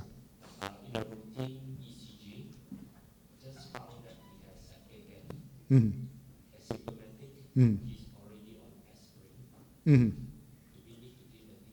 Yes, the answer is yes. So this is exactly case number 2. You find 80 years old, without calculating any score, the risk of stroke per year is almost like 3 to 4% roughly. Meaning that if she had a good quality of life, she can live up to 90 years old, for example, 96 years old, 10 years. The risk of stroke developing is almost about maybe 30 to 40% chance you will have stroke. So yes, anticoagulate, but use the correct dosing. You always check on the EGFR, check on the age and the weight of the patient. Yeah. Additionally, he also has Pulse. Correct. So that is treatable. That is considered treatable. So you still have to start. Same thing, warn the patient the risk of 1 to 2% major bleed. If the pulse bleed, then you treat the pulse, restart back anticoagulation. Yes. Sir.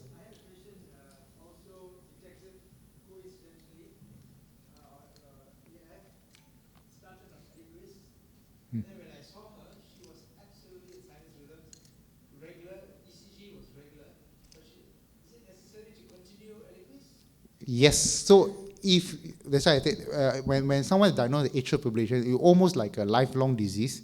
So you have to continue oral anticoagulation lifelong.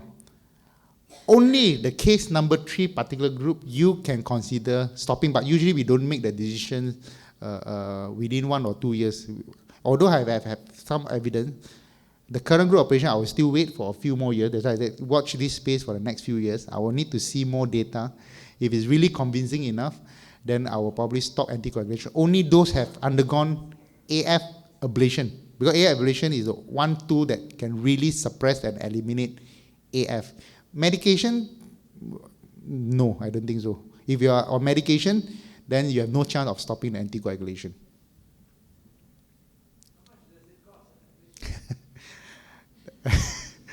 Generally, should I say the cost here? Generally, the reality is quite expensive. If you are using the latest technology, it ranges between 100,000 to 130,000 hospitalization bill. The usual radio frequency ablation costs about any figure between 90,000 to 95,000. Yeah, expensive tool, but in long term, it is not that. It is cost effective, I would say. Yeah, right. Any other question? A lot of people are very enthusiastic on AF now. Okay, with that, I thank you very much. Pass the floor back to Dr. Jaya. Thank you very much, Dr. Koh, Dr. Nazrul, and Dr. Thurston. Okay, over the next 10 to 15 minutes, I'm just going to give you a short lunch talk, which is before our lunch break. Can we have the next slides, please? Okay, basically, we have been talking about CV prevention, and my next talk is actually about CV prevention guidelines and how it's going to influence GP level decision making. Is this the one which will make it? No. Where is the point, the thing to move? No.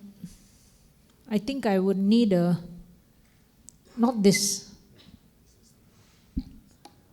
Oh, this one. This one I pressed and it went blank. Okay, all right. So, we have been talking about the usual CV risk factors: lipids, BP, glucose, obesity. Why do we have to actually prevent? Do they work? When to start and how to start? It's very simple. Now, as far as lipids is concerned, this is all old data. And you know that whether for primary prevention or for secondary prevention, there is no light, but I think you can see very clearly. The lower you bring your LDL, the less is your cardiovascular event rate.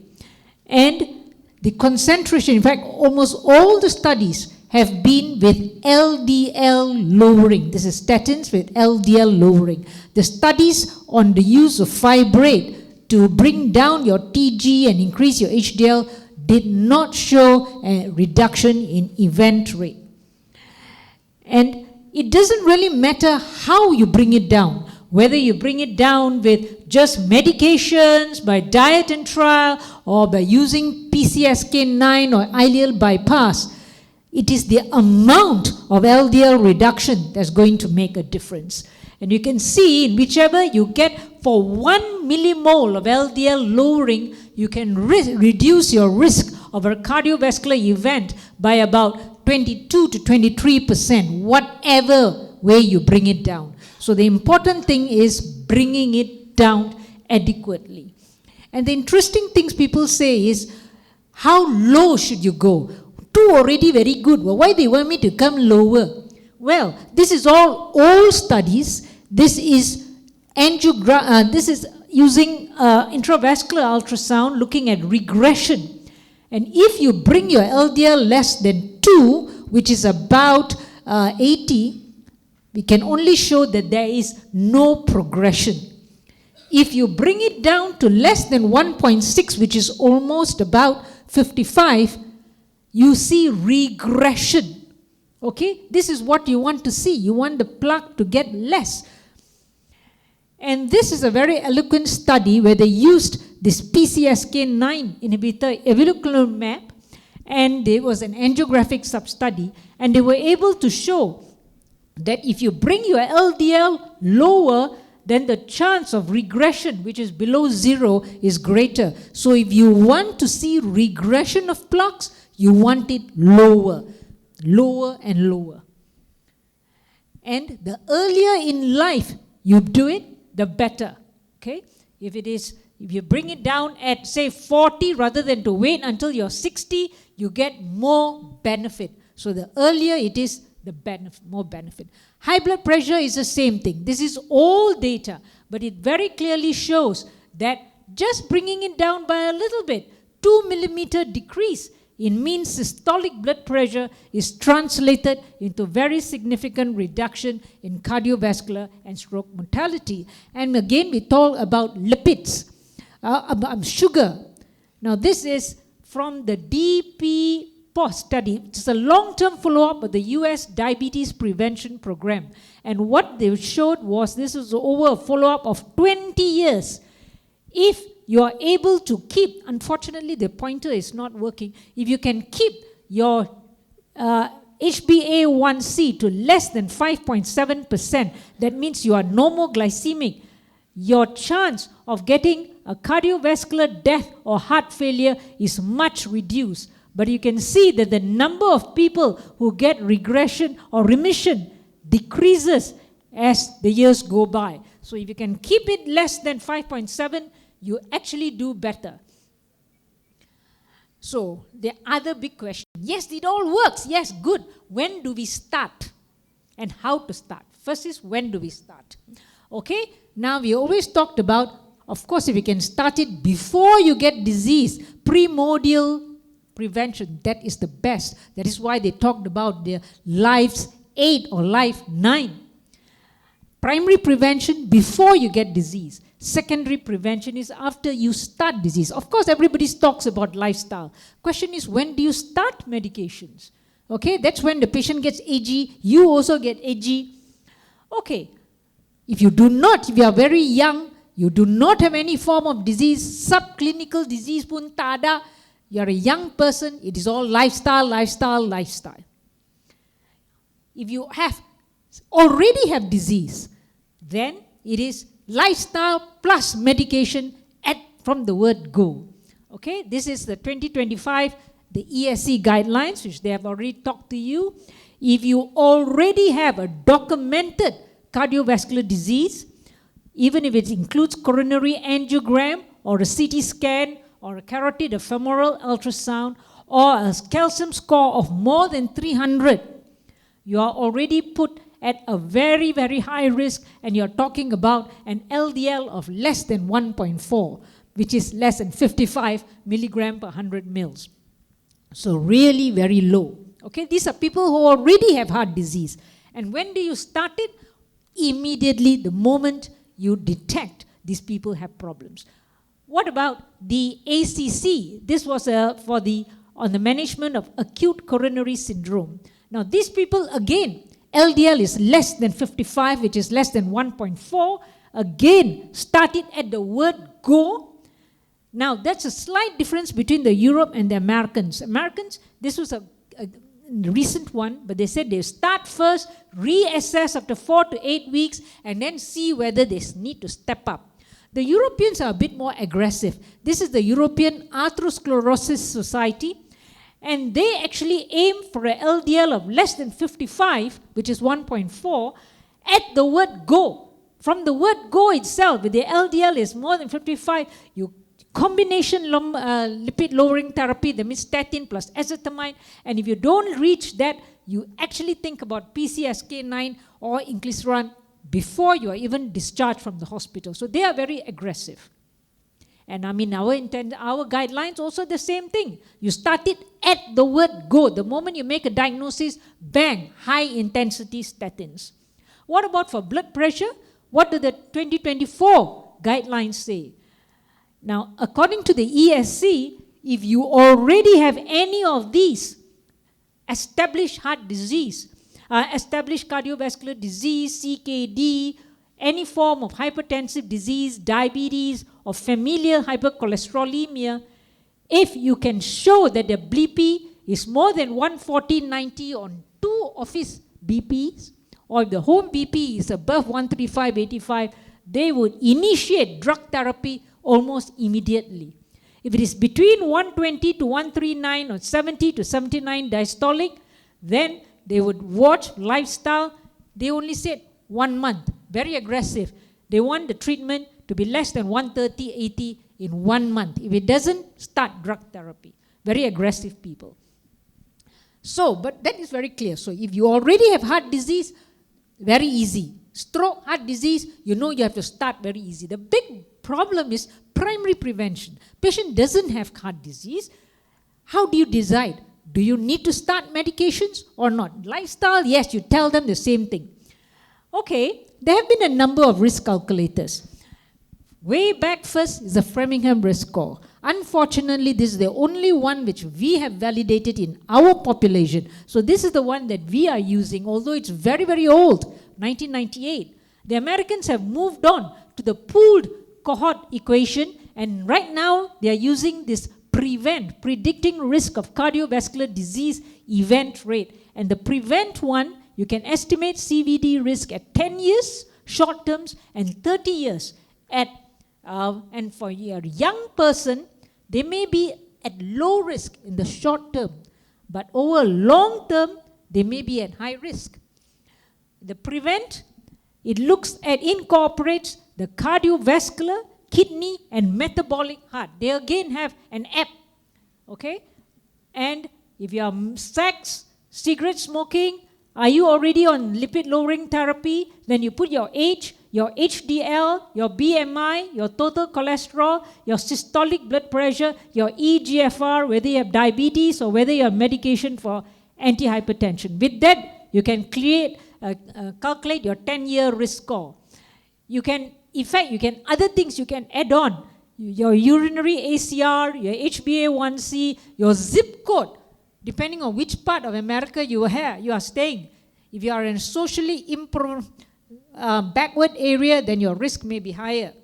And with that, they can come up with your risk score. And if you're high risk, then they would, in fact, say you should start the treatment for your risk factors almost immediately with drugs. On the other side, they talked about score. They have moved on from just score to now score 2 and score 2 as outpatient. Okay, score 2 if you're less than 70 years old, score 2 outpatient if you're between 70 to 89 years. That means they calculate your risk score. And actually, you can look at it very simply. If you are very high, cholesterol is high, more than 8, LDL more than 4.9. If you have a family history without major risk factors, you are high risk. If you have family history and one risk factor, you are very high risk. Your LDL score your target should be less than 1.4. If you have diabetes without target organ damage, but it's more than 10 years, you're high risk. If you are young, type 1 diabetic, less than 35, type 2, less than 50 years, but your diabetes is more than 10 years, you already are at moderate risk and then at low risk. The reason why I'm telling you is this, before that, they also have a lot of risk modifiers. And we did talk about the calcium score. In the earlier guideline, it was 2BB. Now they have moved it up to 2AB. That means if it's more than 300, it is considered a risk modifier and will maybe opt you to maybe start treatment earlier. But there's a caveat. Once the patient has started statin therapy, the statin itself may result in an increase in calcification, and this indicates plaque stabilization. Therefore, calcium score should be interpreted with caution in statin-treated patients. A lot of patients, they start off with a calcium score of 40. You put them on statin. Then after a few years, they come, it's already a few hundred. Doctor, it got worse. No, it just means that it's more stable. Doesn't necessarily mean that it has got worse. There are a whole lot of other risk modifiers that you can use, and including your HSCRP. They have the HSCRP of more than 2 is considered high, and of course the LP(a) more than 50 milligram per 100 ml or 105 nanomoles per liter. And the values they have come down to is 2.6, 1.8, 1.4. So the values are coming down. For our guideline, we made it, this is a 2018, the ACC, they again used their pooled cohort equation risk calculator, which more than 20%, you start immediately. Between 7.5 and 20%, you can talk and try and persuade the patient to take. Okay? And if it is less than that, you look at all your other modifiers. Now, we know Malaysians don't like to look at risk calculators and they don't like to talk too much. For our calculator, we made it very simple. Just remember 3 numbers. 2.6 for most people. If you have diabetes of more than 10 years CVD, if your diabetes of more than 10 years without target organ damage, or you have diabetes and another risk factor, if you have CKD of 30 to 60, 1.8. If you are very high risk, you already got heart disease, you already got CKD with EGFR less than 30, or diabetes with CVD and other target organ damage, then it's 1.4. And if you have recurrent, then it's less than 1. So the numbers, only remember 3. 2.6 in most, but in people with high risk, less than 1.8. And if you already got heart disease, it's less than 1.4. So if you have, and of course, the earlier you start, the better. For guidelines, for blood pressure, this for all for primary prevention and not people with heart disease. I've just told you, we discussed earlier, if you're the ESC, very aggressive, if it's more than 140/90 on 2 readings, or if you complement it also with an out-of-office reading, a home BP reading is also high, they would start medications almost immediate. Lifestyle measures and pharmacological treatment immediate, irrespective of whether you got heart disease or not. That means just for primary prevention. If you're between 120 and 139 or 70 to 89, then they look at your risk factors, and then after 3 months, you may need to start medications. Okay? So if you're going to start, what are you going to start? Okay? What kind of medications? Well, if you're talking about lipids, it has to be a statin, because statins are the safest, most effective, and the most reliable means of lowering LDL. It's the safest so far. And even the guidelines, statins is all statins. You may want to combine it with something, but almost always it's statins, statins, statins. Different statins, of course, different in terms of equipotent doses. For example, when we are talking about heart disease, we are talking about high-intensity statins. High-intensity statins are atorvastatin 40 or rosuvastatin 20. These are high-intensity statins which you give in people with already established heart disease or people with very high CV risk who do not have heart disease. The milder ones would be like simvastatin 10 or atorvastatin up to 20 for people who are at risk. But again, more than just the statin dose, I go by the LDL level. And atorvastatin, you have to pay for your supper, has the best mortality data for both primary prevention and secondary prevention. It is a well-studied statin compared to the others. Okay? Most CV outcome studies, whether in primary or secondary, most completed CV outcome trials have been with the use of atorvastatin. Basically, it is the best studied statin. So we know the most data and the safety from it. And the other important thing about treatment is the earlier that you can bring down the LDL, the better, of course. Just like the earlier you start in life, the better. And it appears that when you compare with other statins, atorvastatin, it took about 4.7 months to bring it down compared to the others. And this is not by just one trial. If you look at a number of trials, number of different statins, and you can see, you can bring estimated time to bring it down to their level is just 1 month, 6 months compared to the others who are much. And this is shown in both primary prevention as well as in secondary prevention. So you want a drug which can bring it down fast, you know which statin to choose. And if you need to bring it down even further, as Thurston had pointed out, if you think with the high-intensity statin you are not reaching the target that you want, yes, then you add on either ezetimibe or you can add on bile acid sequestrants, which are hardly available now, or you're talking now about PSK9 or the inclisiran. What about blood pressure? Is there anything about which you would favor? Now this is the ESC 2024 one. They said it doesn't really matter. All BP lowering drugs, ACE, ARB, CCBs, diuretics have demonstrated the most effective reduction of BP and CVD effects and are therefore recommended as first-line treatment. 1A, anything goes. However, if the BP is above 140/90, they actually recommend combination BP lowering therapy as a first line, but that's a 1B recommendation. Okay, so what have we done?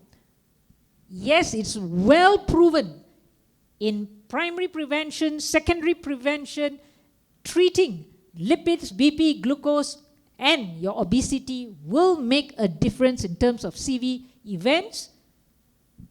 So we have to start it. The question is when to start. Once you have an event, it's very easy For primary prevention, yes, you need to talk a bit, but don't talk too long because you are just delaying when you're going to initiate treatment and when you're going to make a difference to the patient's life. How to start? We discussed that. Thank you very much. Okay, before we go to lunch, we have got one little piece of, the important thing is to lucky draw. Hello. Lucky draw time. Dr. Jaya? Dr. Jaya? I'll you are helping you. Yes. You be in the stage, be on the stage. Yes.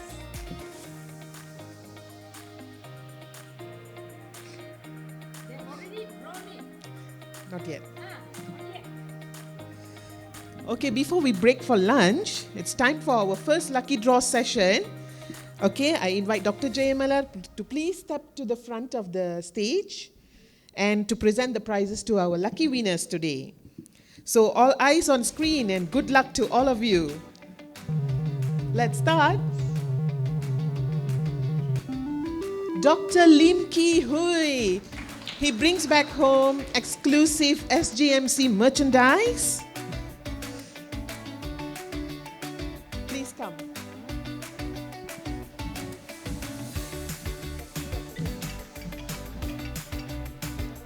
Okay, we have 5 prizes today. Okay, may I call upon the next name, please?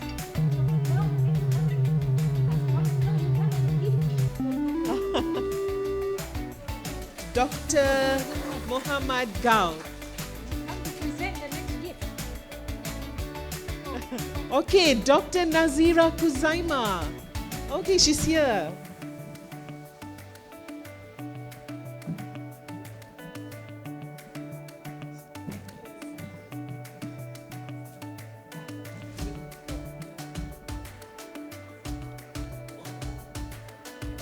Okay, we have one more merchandise to give out. Let's draw the name. Dr. Sarima Abdul Samad. Yes. She's here. Lucky she didn't go for lunch. You run away to the toilet.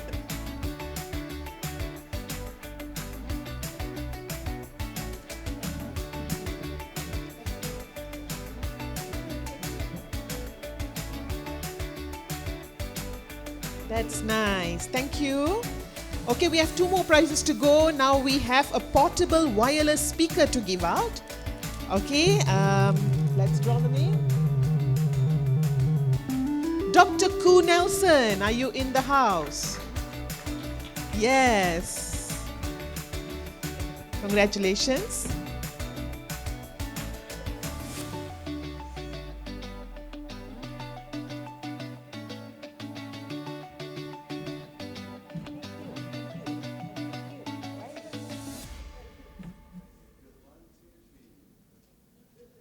Okay, one more portable wireless speaker to give out. Can we have the next name, please? Dr. Sokalingam, are you here? Okay, that's nice. Everyone is here now.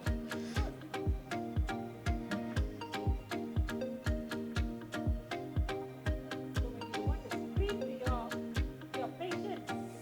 Don't make so much of noise. Use the speaker.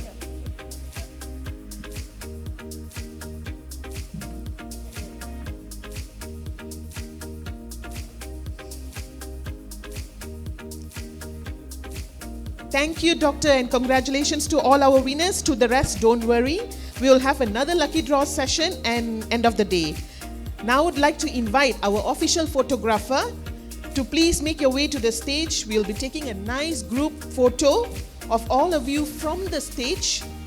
So make sure to be ready, smile and thumbs up, okay? You want to get in a bit closer, it's fine as well. Yeah, photographer wants you to get in a bit closer. Can? Okay, they're all hungry already. Okay, we'll try our best.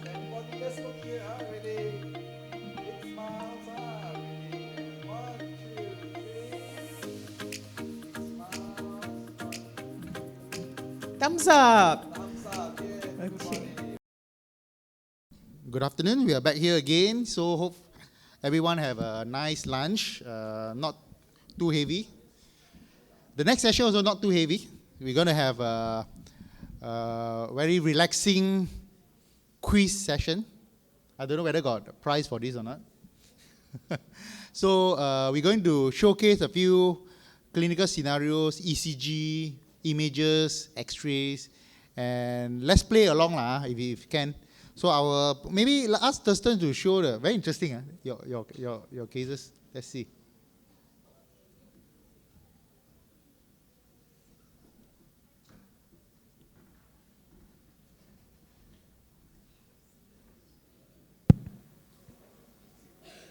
So it's just answering randomly, isn't it? Yeah.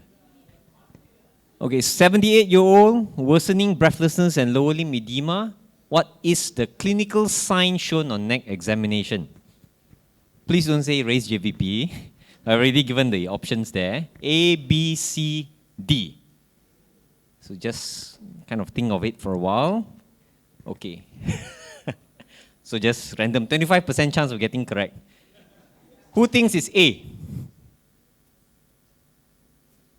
Who thinks it's B? Who thinks it's C? Must commit to something lah, kan? And who thinks it's D? So a few put up for Pemberton's sign. Okay.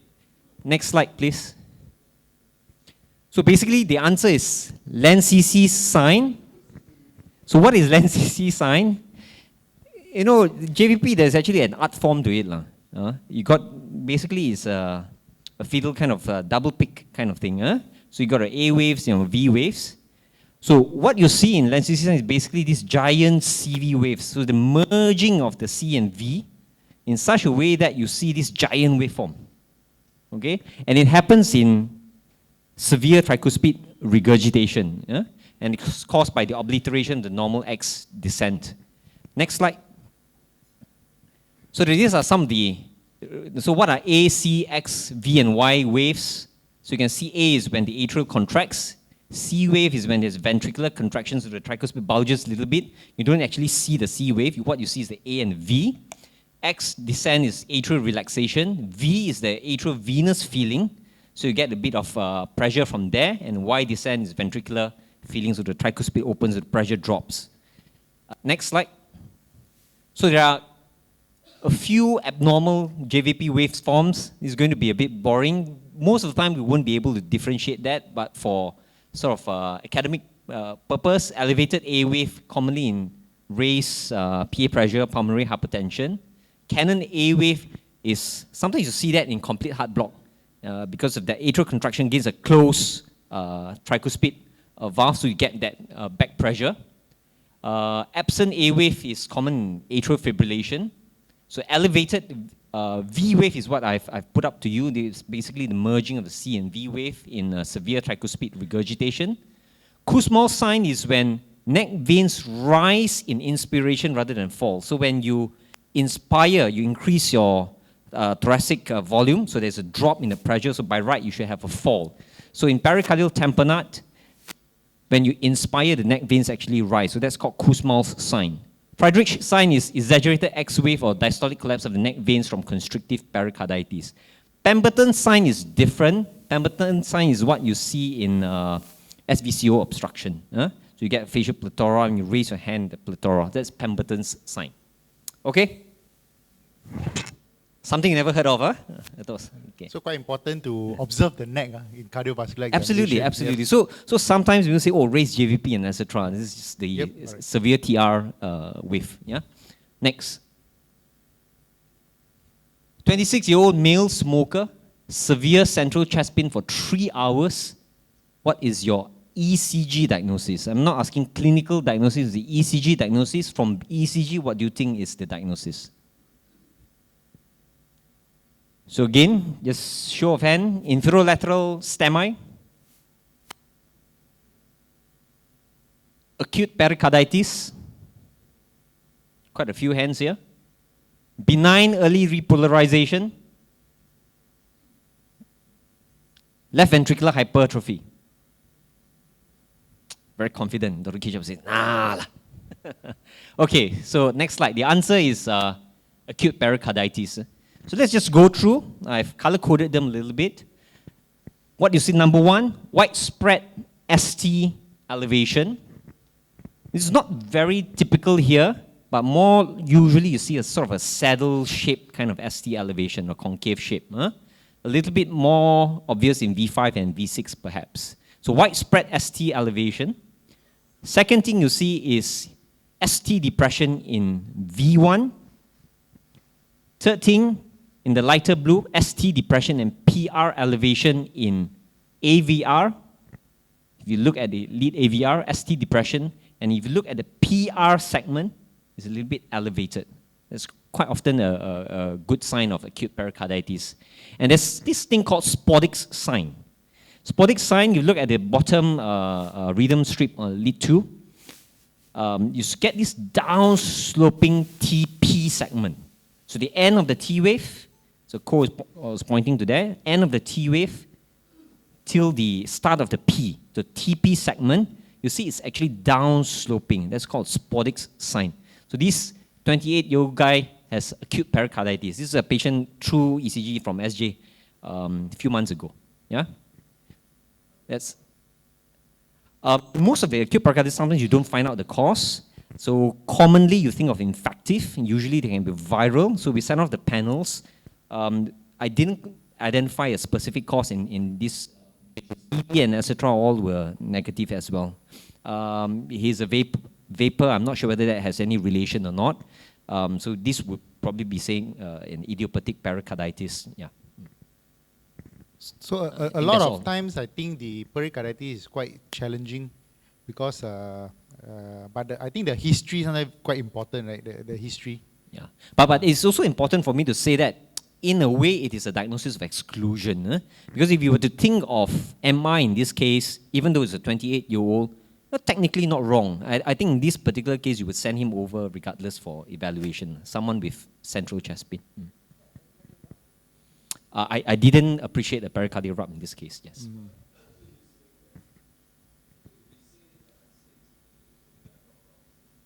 No.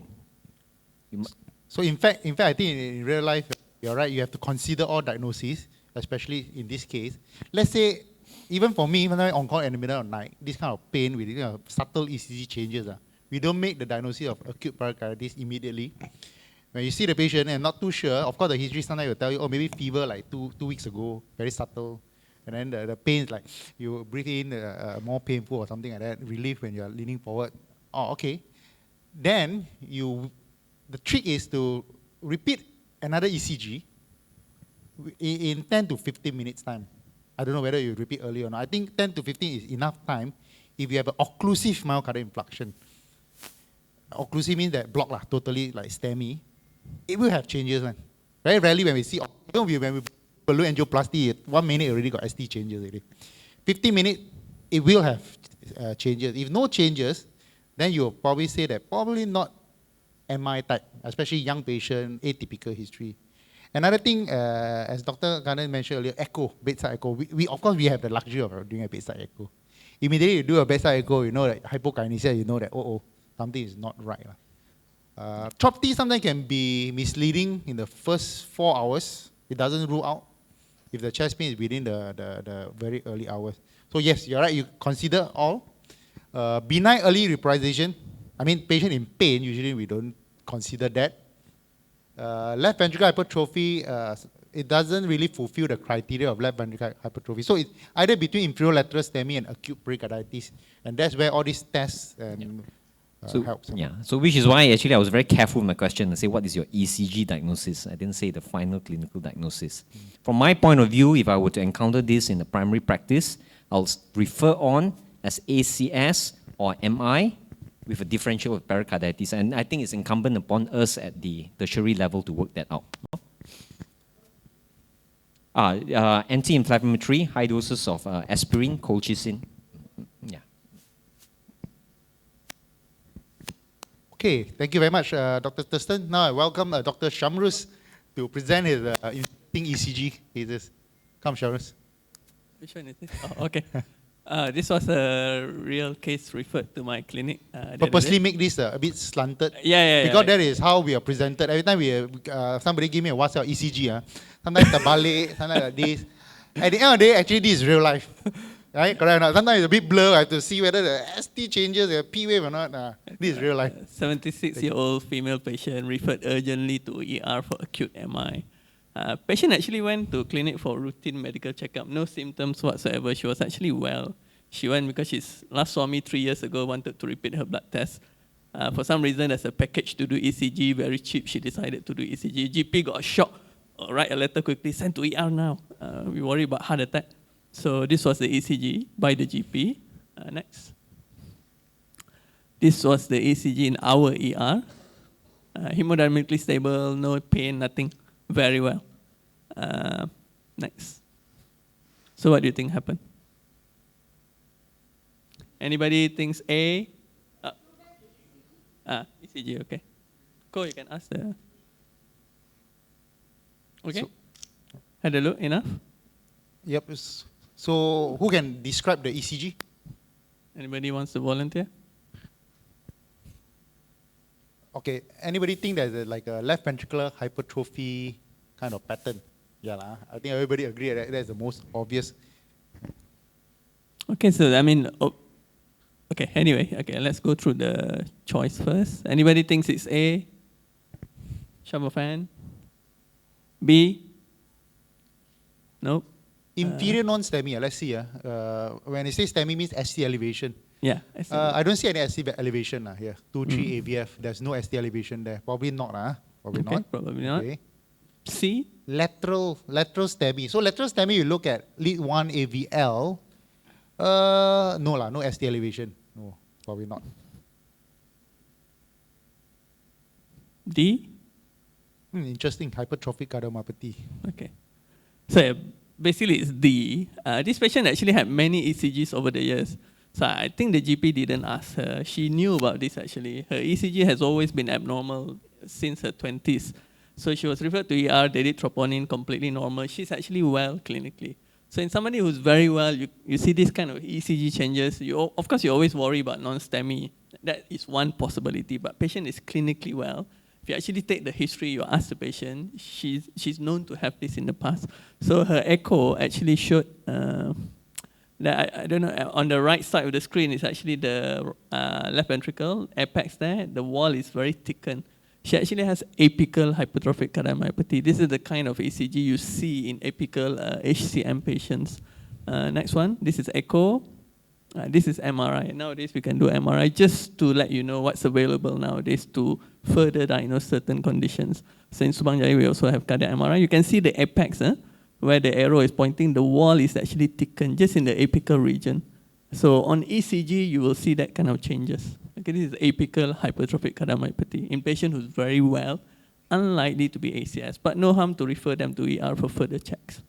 I always tell this kind of patient to carry their old ECG so that the GP don't panic, you see, when they see the ECG. She didn't tell the GP.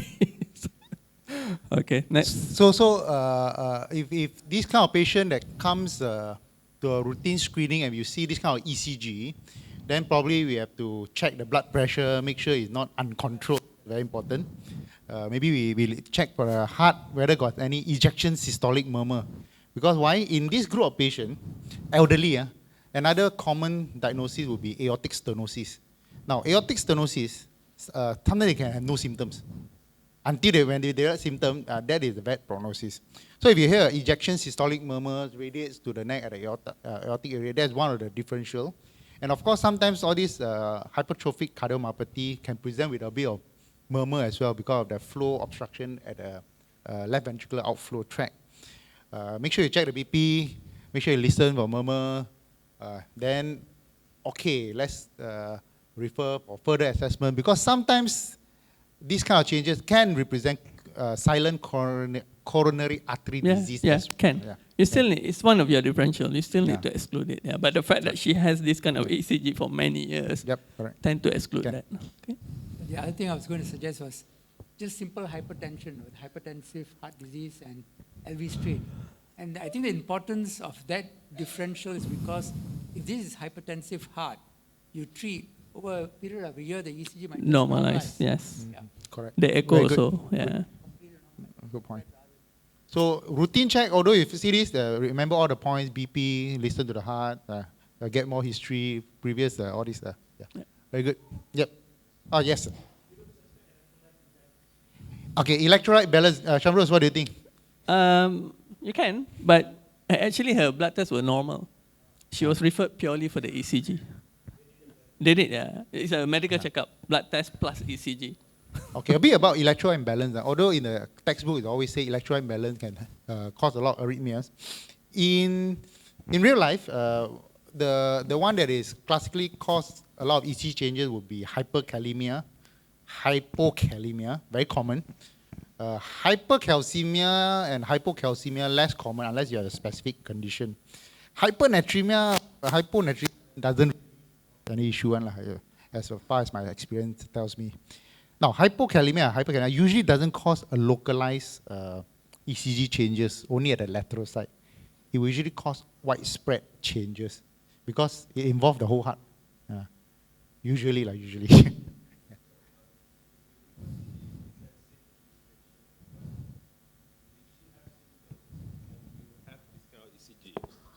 So will you treat it as a, I mean, patients still have that underlying problem, but she now comes with symptomatic chest pain. So how are we going to go about this? So you're asking whether this patient can have coexisting or concomitant significant coronary artery disease? Yes. Yeah, so patient comes with symptoms, you always have to check. Symptoms are number one, okay? Regardless of the ECG, even if the ECG is normal, they have chest pain, you still have to investigate, okay? So that one doesn't rule out the assessment for coronary artery disease. She actually has underlying coronary artery disease also, moderate to severe. But this ECG has been there since her 20s. And the echo and MRI confirm apical hypertrophic cardiomyopathy. Yes, she has both conditions, which can happen. PERCM can have concomitant coronary artery disease. So when they have symptoms, you have to exclude. Okay. When you see this kind of ECGs, almost always you want to exclude significant underlying coronary artery disease, okay? Almost always. But nowadays, we do have cardiac MRI. This can kind of confirm the diagnosis of hypertrophic cardiomyopathy because apical HOFCM can, without family history, so you can get it. Spontaneous mutation can cause apical HCM as well.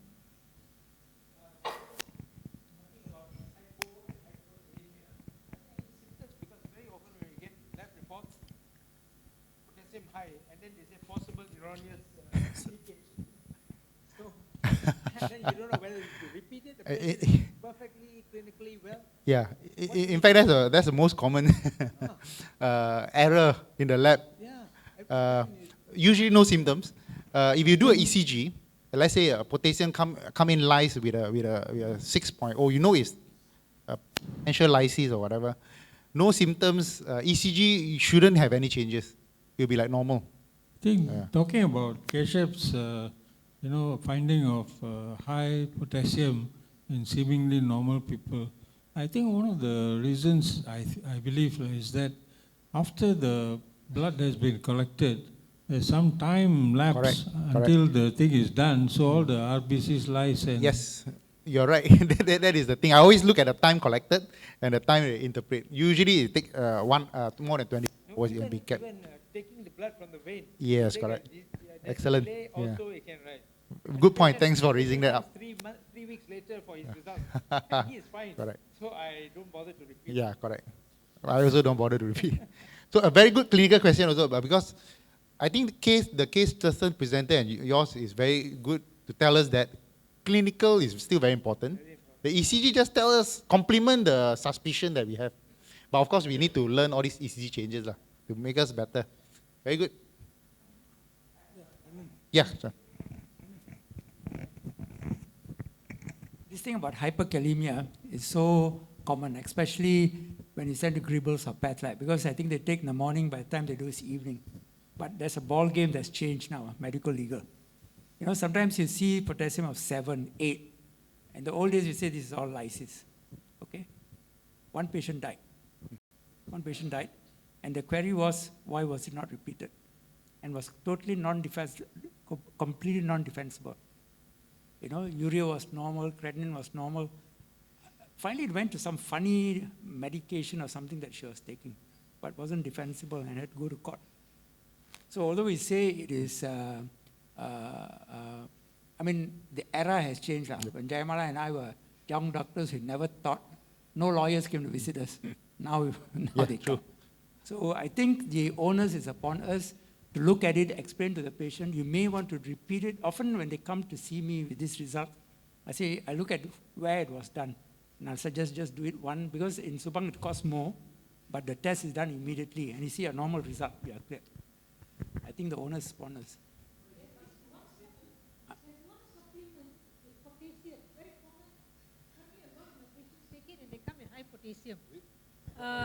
I can't remember, but it's widely advertised in the,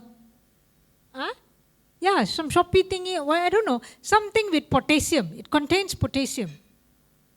Supposed to be great for the heart. Basically, we have to be cautious. Have to be a bit of defensible medicine. I mean, Kashyap, how are you going to defend yourself? Yeah. You can say, this is my experience, that is everything, but the blood clots means you are in court. Because whatever supplements with high potassium may have been the cause. Because the woman was potassium was 6. I said, why? Everything else is normal. And then she said, she took this. The other very unusual thing I've seen is completely normal renal function. I think I've got 3 patients on follow-up over the last 10 years or so. When you use ACE inhibitors or ACE receptor blockers, potassium goes up. They come with it, rubbish, can't be, and all that. Do it 3-4 times, not comfortable. I mean, of course, the potassium doesn't go to 7, it's like 6 or so.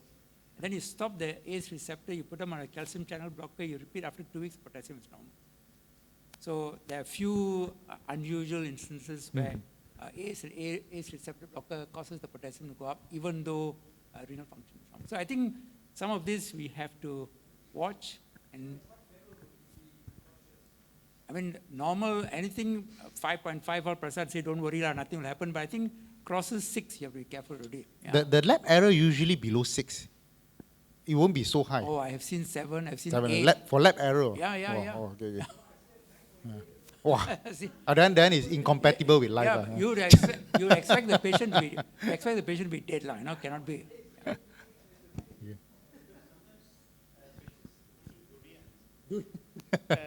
Durian, lots of grapes. But usually durian in a patient with a renal failure, you see that quite often. End-stage renal failure, they take durian, we know that's very high. Just a quick question to the GP. So if it's 9.8, did the lab not call you to inform?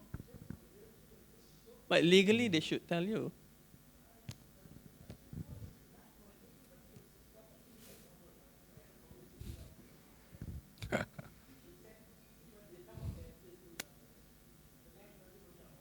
But lab should, there's certain critical incident reporting that they should highlight to the doctors. Right? Yeah, I think Dr. Kana has a point also.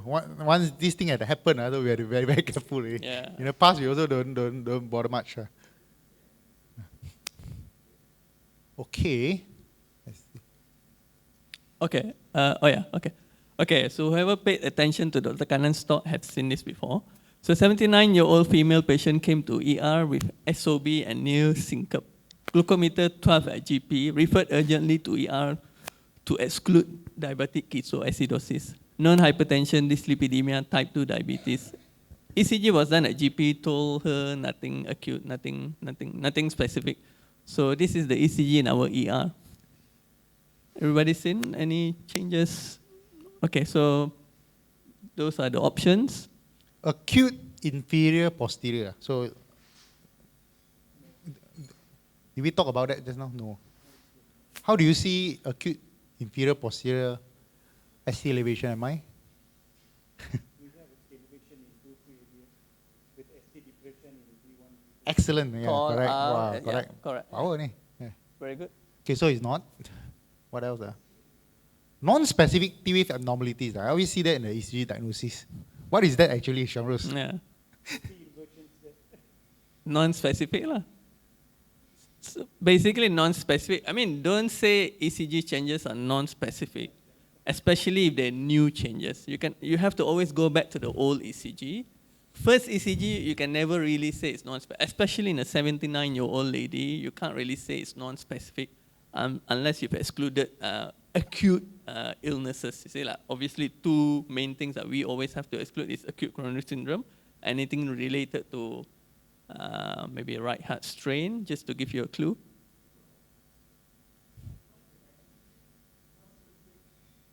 So what do you think? Anybody thinks A, B, C, D, C? Okay, okay. Yeah, so it's actually RV strain pattern. Similar to the ECG. Yeah, same ECG. Similar to the ECG that Dr. Kannan used earlier. So this lady was actually sent to ER because they worried about DKA, referred to the diabetic doctor. And the only reason she was referred to the cardio was because the troponin was elevated. So they actually referred her to exclude acute coronary syndrome. Nobody thought about PE actually. So when I saw the patient, look at the ECG, look at the patient, the main history is actually breathlessness and near syncope. These are the two main issues that she complained about. No chest pain, nothing. Then obviously I had the luxury to do echo. The right side was enlarged. The D-dimer came back more than 5. This is acute pulmonary embolism actually. So the because I think they did ABG acidotic or something. The sugar was 12, sent to ER for acidosis. Sorry? You're talking about EDKA, I think, possible. So. Yeah, but you see, the history is always, I don't know, DKA, can they? Acidotic, yeah, correct. Yeah, but she had near syncope. So DKA doesn't really... Because symptoms and the sugar is normal and acidotic. It can be, I think that's why the GP refer. Yes. Anyway, yeah. So can show the echo. Okay. So maybe the ECG, you see the V1, when you do a ECG, V1, V2, V3, sometimes V4, it's actually still at the anterior part of the heart. And what is the most anterior structure of the heart? Actually, is the RV. So whenever the RV has changes, the V1, V2, V3 can show some changes. So this also at the inferior lateral part, the 2-3 areas often has some changes as well. In fact, the most common sign of ECG in pulmonary embolism is these two things, sinus tachy and T-wave inversion in the precordial lead, V1 to V3. Actually, that's the most common. Yeah, the S1, only by the rare kind of S1, the S1 Q3, is actually not very common. Oxygen saturation is 96 on room air. So I just want to add one thing. For the pulmonary embolism thing, occasionally in V1 and V2, you might have mild ST segment elevation. Also for the same reason. Same strain on the right side. They can have right bundle pattern changes also. Right. Yeah. Okay, so I think you've seen the echo before. So on the left side of the screen is the RV, right side is the LV. You can see the RV is way bigger than the LV. Ratio should be 1:1 or slightly less, 0.9. You can see even from the gross image, the RV is dilated. Next. This is CTPA, as Thurston mentioned earlier. The next definitive tool nowadays, we do CTPA. You can see the pulmonary embolism. This is the echo on the right side after treatment. So the RV, you can see normalized again. So the LV is bigger than the RV. So I think for us, we are okay because even now in the ER, they have their own echo. So echo is actually quite important. Yeah.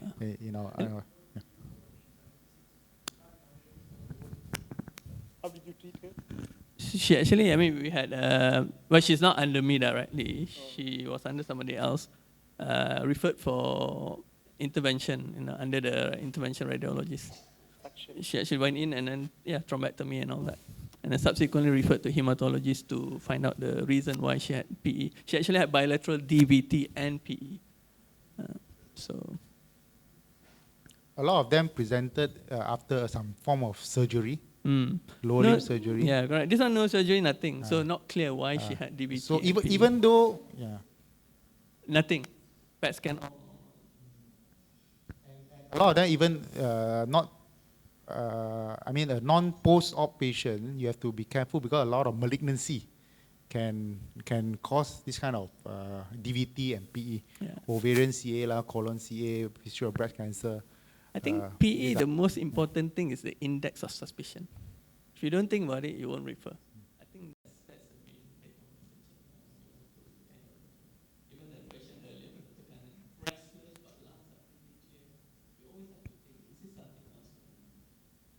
I think I would like to add that for this case, the most important thing that the family practitioner did was to refer to hospital. Yeah. It's impossible to diagnose pulmonary embolism in all honesty Correct, in yeah. family practice. Even for us, you see in the clinic, honestly, how many of us have diagnosed pulmonary embolism when we first saw the patient? Most times we have diagnosed something else, acute coronary syndrome, something or the other, and often the giveaway is the echo. We do the echo, right side is big, and then the bell drops. Say, hey, this was a pulmonary embolism. That's the truth. It's a difficult diagnosis to make. Okay. This one actually a patient that came a few months ago, collapsed in the car park. So basically, he drove all the way, started having chest pain, arrived after collapsed in the car park outside the hospital. I don't know how long. Somebody found him, called the ERT. ERT went, brought him in, ER, started CPR. 40 minutes. This was ECG immediately after.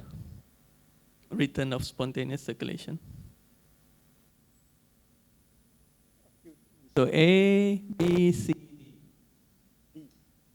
A, anybody? B,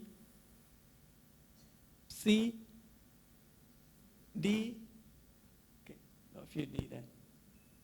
Oh, you want to mention your shark fin pattern? These are described as a shark fin pattern, usually associated with very poor prognosis. With the anterior, usually a very proximal LAD occlusion. Okay, so I mean, some people may, when you look at this first glance, you may think this is VT. I think the heart rate was a bit fast. So I put another ECG just to show the changes when the heart rate is lower. So actually you can see ST elevation in the anterior and lateral leads with reciprocal changes in the inferior lead.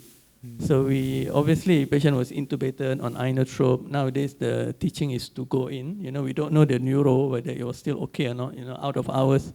Sorry? Yeah, irregular. Yeah, correct. Yeah. So we went in. This is what we found.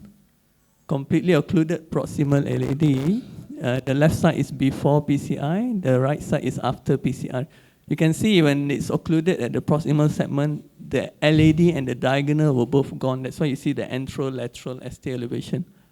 Miraculously, this patient went home, neuro intact after 9 days. So that's so lucky he was caught in the hospital. Because very poor prognosis, I think usually die. 90% chance of neuro event, this kind of patient, out of hospital cardiac arrest. They may survive the heart, but usually they have some sort of brain damage. But I think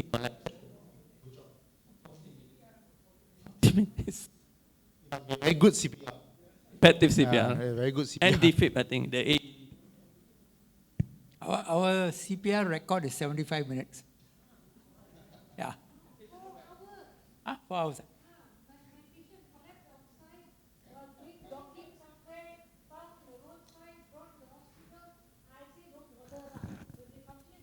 Was the uncle of one of the staff. So they continued. After 1.5 hours, they rang me and said, hey, what do we do?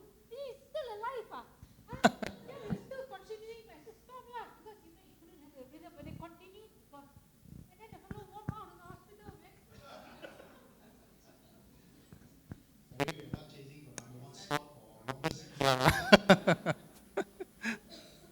Okay, good.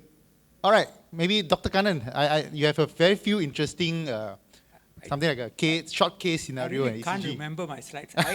Don't worry, we'll play along. I thought you were going to do I thought you were going to do the show, no? Yeah. I can't even remember. So this one's going to be just like me. Okay, so all these are again real cases, tata bohong, not cooked up. So this 60-year-old patient comes with recurrent vomiting. ER called me with this ECG. Blood pressure was 170/100. Pulse rate was 32 per minute. Actually, patient was referred for emergency pacemaker insertion. They said this patient has got a very slow heart rate. So we got the cath lab team all ready. So when I came, a few things were not right. Her breath was really smelling. JVP couldn't see. Her lungs were quite clear, but she had mild bilateral leg edema. So what are the ECG abnormalities? First choice is complete heart block. Second is 2:1 AV block. C is severe sinus bradycardia. And then another choice is severe sinus bradycardia with prominent T waves. A, show of hands. Nobody, no takers. B, 2:1 AV block. Nobody wants it. Severe sinus bradycardia. Somebody must choose something. What about D? Okay, all vote for severe sinus bradycardia and prominent T waves. I think there is some P waves. Go. If we talk about complete heart block, when you say complete heart block, usually it's complete AV block, means that atrial and ventricle dissociated. So you should see the P wave like normal. So this one you don't see P wave. In fact, C is part of the correct answer. It is sinus brady. So 2:1 means that you got 2 P wave, but you don't see 2 P wave. You see 1 P wave, like here, to 1 QRS. So it's still a severe sinus bradycardia, but I think what Dr. Kannan wants is a full ECG diagnosis. So usually they say if you look at the ECG and you think you sit on the ECG and you feel your backside will get poked, then only one thing will the bell should drop. So this one, the T wave looks like if you sit on it, your backside will get poked. Okay, next slide. So what clinical diagnosis will explain this clinical presentation and the ECG findings? First choice is gastrointestinal bleed, acute myocardial infarction, heart block, overzealous beta blocker treatment for hypertension, renal failure, hyperkalemia. A? Nobody says. B? C? And D? Okay. All votes for D. Renal failure, hyperkalemia. Okay, that's what we thought. So some treatment was given in the emergency room, and this is the ECG about 10 minutes after the treatment was given. First thing we saw is on the, if you do it on the oscilloscope, you can see the heart rate beginning to increase. And then sometimes you get even more prominent T waves. All that will start changing. So what treatment was given? IV atropine. That certainly will increase the heart rate, isn't it? Emergency pacemaker, but here no pacemaker spike, so not likely. IV 50% glucose. D is insulin, glucose, and calcium. So all votes for D. Yeah, so that's what that was given. I don't know whether I put the, is there a slide which shows renal function? So this was what I mentioned earlier. You have electron usually all over, the diffuse. You can see T wave all over. Not only like hyperacute T wave in one segment. It is like here, anterior lateral, here, everything again very red. So this diffuse and it affects even every heart. The atrial also affects sinus bradycardia. Sometimes you get a prolonged gap. I think the urea came back as 40 and the creatinine was something like 700. Subsequently went for dialysis. Because the fastest way sometimes we can get this result is through BBG or ABG. Yeah. Very fast we can see the potassium is very high, then we can treat immediately. Because I think none of the options, even IV atropine wouldn't work. Yeah. In terms of electro imbalance, you pace the heart wouldn't capture. If sometimes go to VF. So it's in fact a contraindication. If you have a hyperkalemia, you go and pace the heart. IV atropine probably won't work as well. Okay, good. Okay, this one. What is the X-ray diagnosis in this patient? Asymptomatic. Shamru said that anybody is asymptomatic, don't worry about him at all. So, who comes for a pre-employment exam? So, heart failure, emphysema, bronchiectasis, dextrocardia. Votes for A.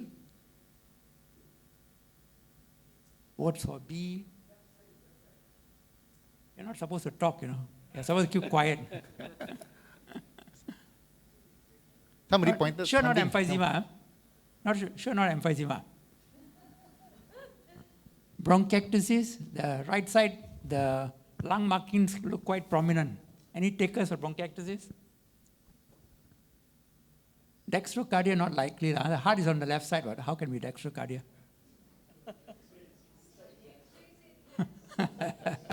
Yeah, absolutely right. Yeah. This slide has been used so many times when we're in UH, to try to trick our master students. Yeah, you see where the left is. It's actually the ballet. When the X-ray comes, it is put for us properly, but purposely to trick the students, we flip the X-ray and take the picture. There's dextrocardia. The left marking is there. So last time we used to put the flip. Yeah. Now we don't do that anymore. Nowadays, we receive this film, we will scold the radiographer already. Hey, why you terbalik the thing? But last time, you went to be fast, they just put it, you thought it. Yeah, that's right. So just out of interest, you see rather prominent bronchial markings, left base. And dextrocardia can be associated with bronchiectasis, something called cardiac syndrome. And if it's very bad, you can get emphysema, clubbing, and stuff like that. Okay. Okay, next. All right. Okay. Worrying looking ECG. Rather prominent T waves, V1, V2, V3, and all the STs are also down. So what's the ECG diagnosis? Acute anterior myocardial infarction, complete heart block, hyperkalemia. Just now we said if the T waves are tall, we're going to think about hyperkalemia. Here the T waves actually look quite tall. Complete left bundle branch block. So choices A. Nobody wants. Sure, all the STs up, nobody wants that. Complete heart block, not likely. Here got P, QRS. Hyperkalemia, very prominent T waves. Also nobody wants. Complete left bundle branch block. This group very good. Cannot trick. Go. Yeah. Yeah, this complete left bundle branch block. Yeah. I mean, as a part of the discussion, if somebody like this comes in with sudden severe chest pain, this is enough for a diagnosis of myocardial infarction. Yep. One presenting ECG feature of acute myocardial infarction besides ST segment elevation can be left bundle branch block. Especially if you have an old ECG to compare, that helps us a lot. Sometimes you don't have an old ECG to compare, but you see this, you have to think about myocardial infarction. Yep, In the old correct. days, for thrombolytic therapy, this by itself is enough grounds to give thrombolytics. But they have tachycardia as well. Sorry, what? Tachycardia. This one, the rate is probably about 100. 100. Probably anxious seeing you. That's all. Okay, next. All right. Okay, so this is a real case. 75-year-old man came to ER. He had been on herbal treatment for knee pains. And then he complained of postural giddiness. And he also had chest pain for 30 minutes the night before. He was a known hypertensive and metoprolol. Clinically, he looked pale. BP was 100/70 supine and 80/60 standing. Just out of interest, show of hands, how many of you check standing blood pressure? Only if indicated. Doesn't matter. Just ask how many check standing blood pressure. Well, I do. You do, Not often. Only they complain of giddiness. Often helps us a lot in the clinic for diagnosis. So ECG done 6 months earlier was normal. Okay, so I think we can go on. Based on the history, what's the likely ECG diagnosis? Old inferior infarct, left ventricular hypertrophy with LV strain, non-Q anterior myocardial infarction, and an old infarct, and a normal ECG. Maybe you show the ECG again. Okay, so we see a Q wave in 3, we see inverted T waves, mostly it's V1 to V5, V6 all the way, yeah. So all inferior infarct, all, okay, I think this one, each stem has got an answer already. Yeah, okay. So that's the diagnosis. What's the possible explanation for this man's presentation? He had postural hypotension, he looked pale, okay? So, yeah. Choice, yeah. Actually, he had a GI bleed. And so his ischemia was secondary ischemia, secondary to severe anemia and hypotension. So if you did not know all this, based on the ECG, will you give aspirin? Yes, no, G10 will be safer. No, I'll give him clopidogrel, and then there's one. No, I would restart his metoprolol. Maybe we can show answer. Yeah, I mean, certainly you won't want to give aspirin. So all these are very important because yes. this one is the one that clinical history tells us everything. Yes. The ECG probably just a red herring. Yeah. Yeah. Okay. But after GIT, they didn't complain of vomiting blood or anything. Sometimes they just pass out, yeah, melena, and then sometimes the melena is only in the hospital. They just come with postural giddiness. We have 1 or 2 patients who have just fainted at home, brought to the hospital, and then we check that they're actually very pale.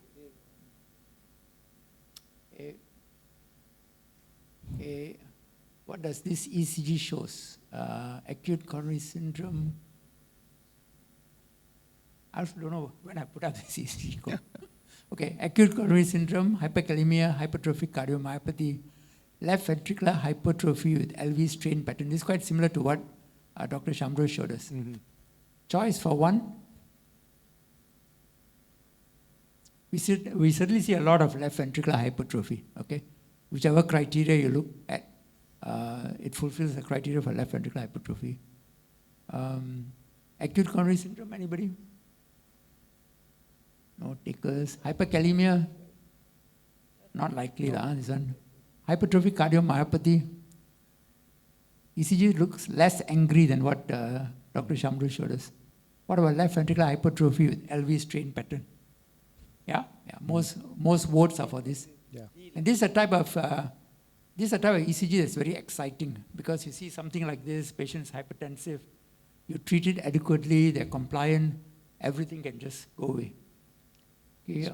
Possible causes for these ECG changes: ischemia, anemia, smoking, hypertension. It's a no-brainer, hypertension if at all. Okay. So I think the Dr. Shamro's case and your case can complement. It means that, you see, a lot of time when you see these ECG changes, we couldn't make a diagnosis of hypertrophic cardiomyopathy from just ECG, because hypertrophic cardiomyopathy is a diagnosis of echo or now MRI. So LV hypertrophy with LV strain pattern is the classical one. Now, of course, the differential, hypertension, aortic stenosis, hypertrophic cardiomyopathy, these are the differential diagnoses. What else? If you can remember Dr. Shamro's one, the ECG is a bit more thin version. So sometimes you're right that we don't know whether this patient have concomitant acute coronary syndrome or not. If you have ECG to compare and you think that the thin version become worse and the patient have chest pain, that changed the different diagnosis. It may point towards acute coronary syndrome. So again, clinical history, ECG, previous ECG, all are very important. All right, good. Are the ECG changes due to hypertension reversible with treatment? Just do yes or no. Offer for yes? Yep. Yes. No? No takers. So this is ECG done on this patient. Sorry, it looks a bit faded because these ECGs are quite old.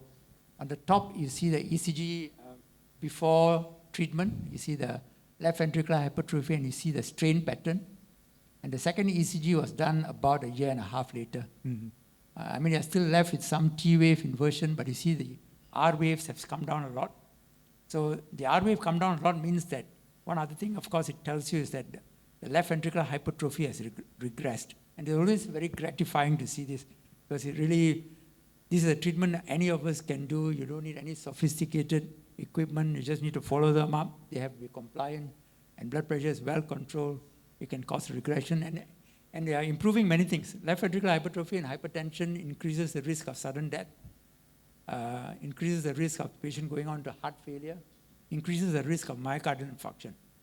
So by causing regression, all these bad things actually will not happen.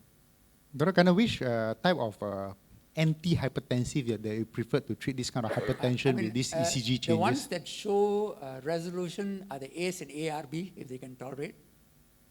The calcium channel blockers. I think often patients who come with this type of blood pressure should be very high, like 170, 190 systolic, diastolic would be 110 or whatever. And we always nowadays use combination therapy. One favorite thing would be a ACE receptor or ARB and a calcium channel blocker combination, and bring the blood pressure really down to target. Yep. Those are the ones that do. But even the older antihypertensive agents, even beta blockers, even drugs like methyl-dopa, which we hardly ever use nowadays, have also been shown to cause regression. But the best is the ACE or receptor ARB inhibitor and the calcium channel blockers. Yeah, right. Because the ACE and ARB also has evidence in reduced future risk of stroke and all this. Vascular benefits. So this is to show you the patient. This was done in November of 2012. You can see this is a patient who had hypertension. You can see the contractility of the heart. The chamber, if you can point, go. The left You've got a pointer, Ko?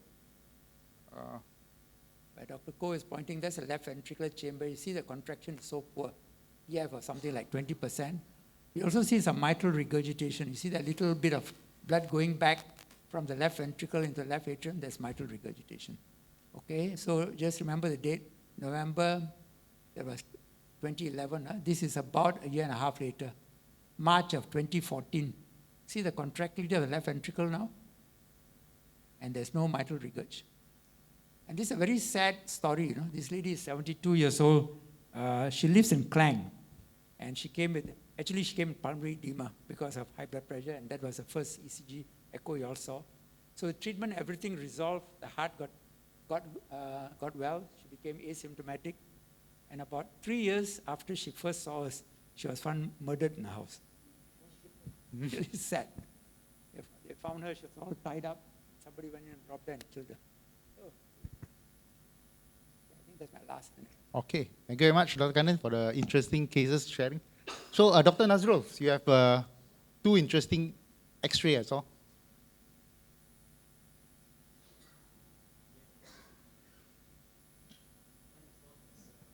Dr. Nazrul, more difficult because there's no option given. Mine is, it's quite straightforward. So this is a 68-year-old gentleman. He came in actually to the hospital with 2 weeks history of progressive exertional dyspnea. He had no other symptoms. Okay, so he had no other symptoms, right? 2 weeks prior to this, he went to a government facility near his home. He had an X-ray done, he had ECG done, blood test done, and he was told everything was normal. As his symptoms did not improve, so he came to ER. He was subsequently referred to our respiratory physician for pneumonia. Upon review, the respiratory doctor didn't think it was pneumonia, as his symptoms were not really prominent. His white cell count, CRPs were all normal. So this is actually a chest X-ray that was done in the government hospital 2 weeks prior to him coming to see us. And the reason why they actually referred to me was because his pro-BNP was slightly elevated. His BNP was just around 600 plus. Yeah? So when I had a look at his chest X-ray, I thought it was quite obvious the reason why he was breathless. So why don't everyone just have a look at the X-ray and tell me what you think? Maybe Ko can pass the mic to anyone to just try and describe this X-ray.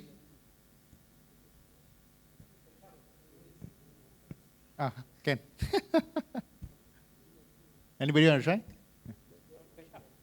Just describe the X-ray. Yeah. Oh, goodness. Ken. I'm not sure. There's some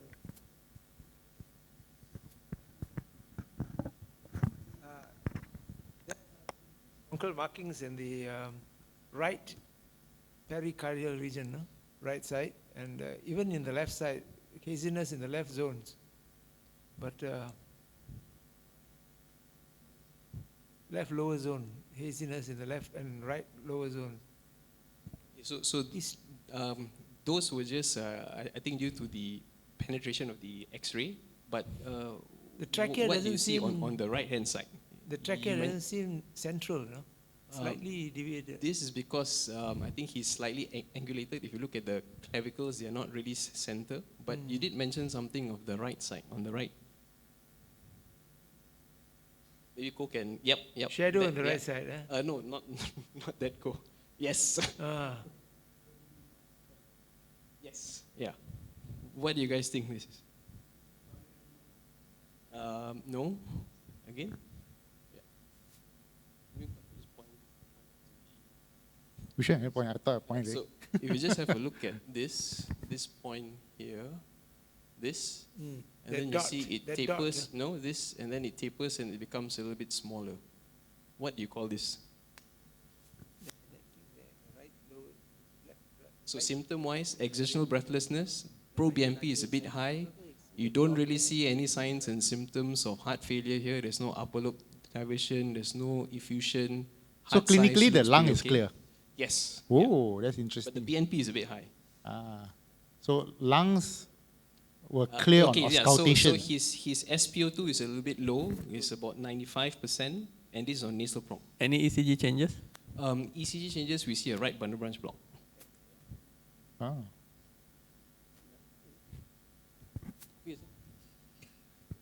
All right, so basically what we are looking at here is a prominent pulmonary artery, and you see as it tapers down, this is called actually pruning of the pulmonary artery.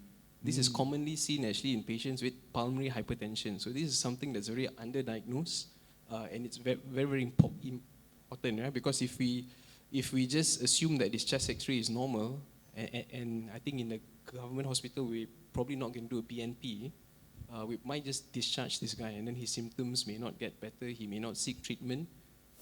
Pulmonary hypertension is something that's, I think, has got a high morbidity and mortality if it goes underdiagnosed, yeah? So this guy, the reason why he had this was because he's actually a chronic smoker. We subsequently did further investigation for him. A CTP actually shows that this base of his lung is, he's got a lot of emphysematic changes here. So he was started on bronchodilators and home oxygen treatment. Yeah. So the diagnosis for this chest X-ray is actually he's got pulmonary hypertension. Does it have pulmonary fibrosis? No. From the CT scan, it's more towards emphysematous changes at the bases here. Yeah. Here. So this, you see, it's big and then it tapers and it becomes small here. This is the pulmonary artery here.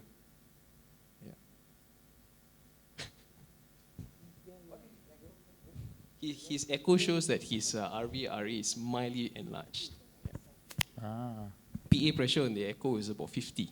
Yeah. So anything more than 35 is abnormal. Actually, to be absolutely honest, when I saw the X-ray, I thought I would think of heart failure. Same here. Yeah, but this is a true scenario. So sometimes we also make that kind of diagnosis, heart failure. When they say lungs clear, then you have to think of the rarer cause already. But this lung being clear thing, I don't know about Jaya and the rest of you, but I've been tricked many times. When I listen to a lung, I mean, patient is obviously breathless. I listen to the lungs, maybe I can imagine some crackles. And then on the X-ray, it looks like pulmonary edema. These crackles in the lung is not 100% thing. Right. Occasionally, it can be quite silent. I suppose it depends upon how well they're breathing or whatever. The problem is sometimes the fibrosis itself can cause crackles. Yes. So we thought it's heart failure. Yeah. All right. So who did the pro BNP? The emergency doctors downstairs. No, here. No. That's expensive. Yeah.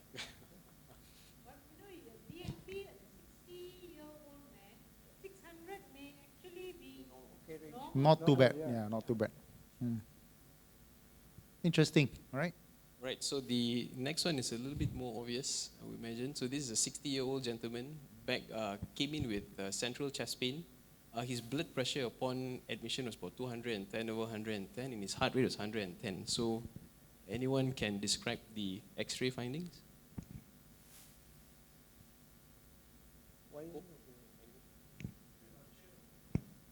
Well, what we are looking at here is actually widened mediastinum, that we commonly see in cases of aortic dissection, So very important, because what we need to do is we need to bring down this blood pressure as fast as we can. Target BP has got to be at least 120 and less than 60, and his heart rate has got to be less than 60. This is very, very important, because if we don't do that, the dissection can get worse, and that can lead to death. Yeah. How old was he? 60 years old. Yeah. Sometimes you see a bit of intimal calcification, you see a space that has been into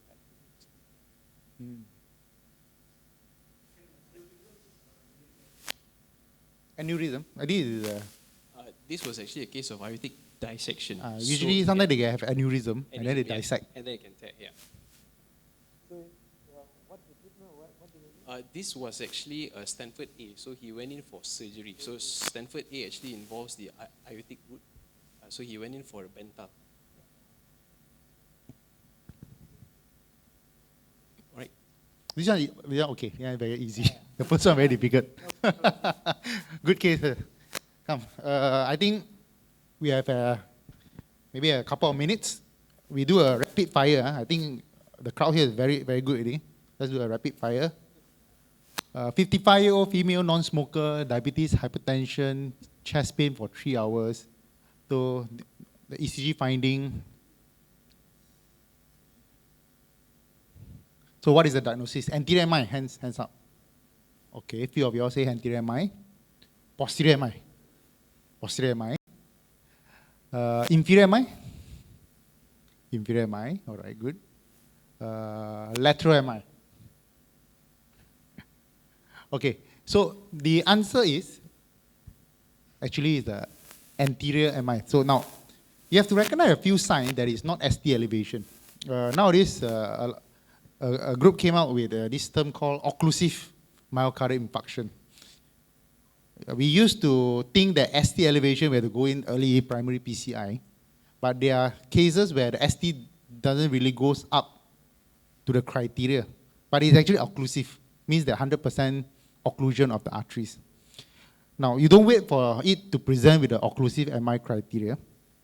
You can see that the anterior part is slightly hyperacute tall T wave, but the V3, you see that there's a minor ST depression, and often you have a bit of ST elevation in the AVR, and the rest is just a bit of non-specific ST depression changes.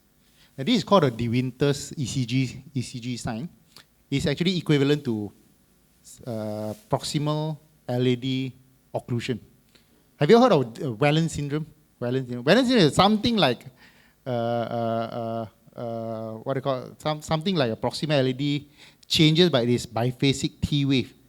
That one, you also try not to wait too long. You probably have to go for angiogram as soon as possible because usually they are associated with very severe tight stenosis of the proximal LAD artery. So this is a acute anterior MI. You see that I purposely didn't label ST elevation because it's not really ST elevation yet, but it's the occlusive MI. So these are the circumflex artery, these were the proximal LAD artery. After standard, you can see that everything okay. So you see an occlusive MI in these changes 3 hours in the middle of the night. I think I will just activate a cath lab usually. Q2, question 2. 70-year-old woman who has giddiness. So what did the ECG show? First degree heart block, hands up. Second degree heart block. Okay, some of you all say second degree AV block. Okay. C, complete heart block. Most of you all say complete heart block. D, atrial ectopics. Okay, now, in general, when you look at the ECG that looks slow, usually I will see the QRS rhythm first, usually. This is regular. Everybody agrees it's regular. And it is very slow because it is how many boxes here? 1, 2, 3, 4, 5, 6, 7, 8, 9. So definitely bradycardia. So in the ECG as bradycardia, you know that it's some form of bradycardia. It's either sinus bradycardia or AV block kind of bradycardia. The next, you look at a P wave. Now, P wave seems to be followed by a QRS complex, correct or not? So that's why some of you say, hey, maybe this is a first degree AV block. But you cannot just depend on one P wave. Huh? You have to follow the P wave. Okay, it's getting longer, and it's getting longer. It is getting even longer. That is why some of your trick to answer maybe this is like a second degree AV block. But the problem is, you notice that the RR interval doesn't change. Means what? Means that the P wave has no relationship with the R interval. So this cannot be connected. These two things cannot be connected. So they are dissociated.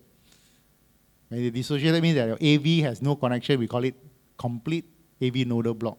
So in fact, you can see all these P wave inside has no relationship with the QRS. Now, why the QRS firing on its own? Because God created a heart with a safety mechanism, and the safety mechanism is our AV node. If our sinus node fails to transmit to the ventricle, then our AV node will start firing on its own, giving you enough time to come to SJMC emergency to see me. So this is very important. So what is the treatment? So this is I've already answered this. So the treatment is this. So what kind of device I've implanted in this patient? Is it a single chamber pacemaker? Or is it a dual chamber pacemaker? Hands up. Or is it a dual chamber implantable cardioverter defibrillator? Okay. And is it CRTD? Anybody heard of CRTD? It's cardiac resynchronization therapy. I think I saw some hands on B. So this is the dual chamber pacemaker. Now, how to identify single chamber and dual chamber? Very easy. See how many chamber that the wire supplies to. You can see that there's one wire going to the upper chamber, and this chamber actually is the right atrium. The lower wires goes to the ventricle. So that's why this is a dual chamber device. Now, how to differentiate between ICD versus a pacemaker? Now, ICD need to shock. When you say about cardioverter defibrillator, you need to have a shocking mechanism. And often if you see something very opaque white here, then it will be an ICD coil, but you don't see it here. So this is not an ICD device. So this is just a pacemaker device. And how about cardiac resynchronization therapy? It means that you have to synchronize both right and left heart. Usually is an indication for patient with a heart failure. Heart is weak, especially in the left bundle branch block. Then you see extra lead to the left side of the heart. Then you should see another lead here. So you don't see it there. So this is just a simple dual chamber pacemaker X-ray. So I think, yep, whoever answered this, you're right, it's dual chamber pacemaker. So this is the explanation I've explained. Any questions so far? I think very easy, this one. Okay. All right, so I think with that, thank you very much. Any questions that we want to ask the expert panelists before we leave? Oh, got it. Okay. Okay, so these are the questions from earlier session. Maybe you can have a few minutes to answer that. Let's see.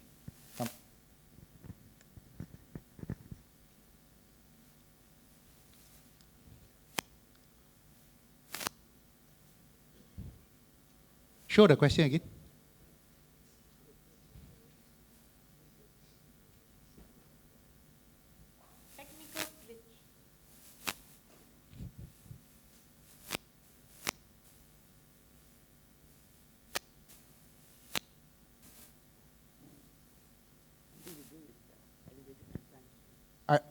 I saw it, lipid. Is it a lipid question? Oh, okay, correct. For dyslipidemia with raised LFT more than 3 folds, but is a high-risk patient, would you proceed starting statin? And with your experience, will the LFT eventually normalize once cholesterol level normalizes? So I will catch the expert panelists to answer this. Maybe Dr. Jaya, you want to answer this for me?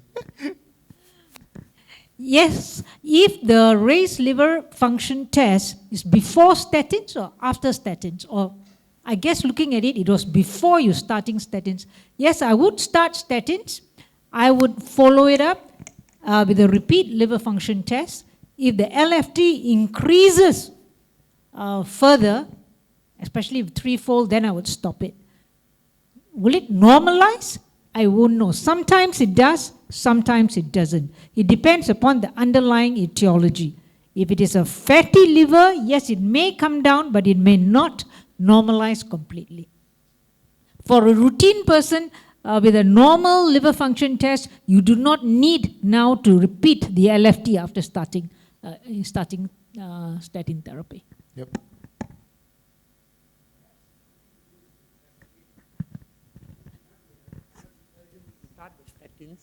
You need to investigate why the liver had function. Probably the first thing, I mean, if you treat dyslipidemia for 3 to 6 months, nothing bad is going to happen.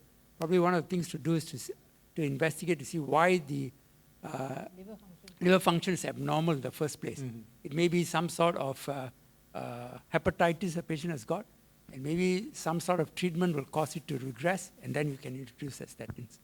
All right.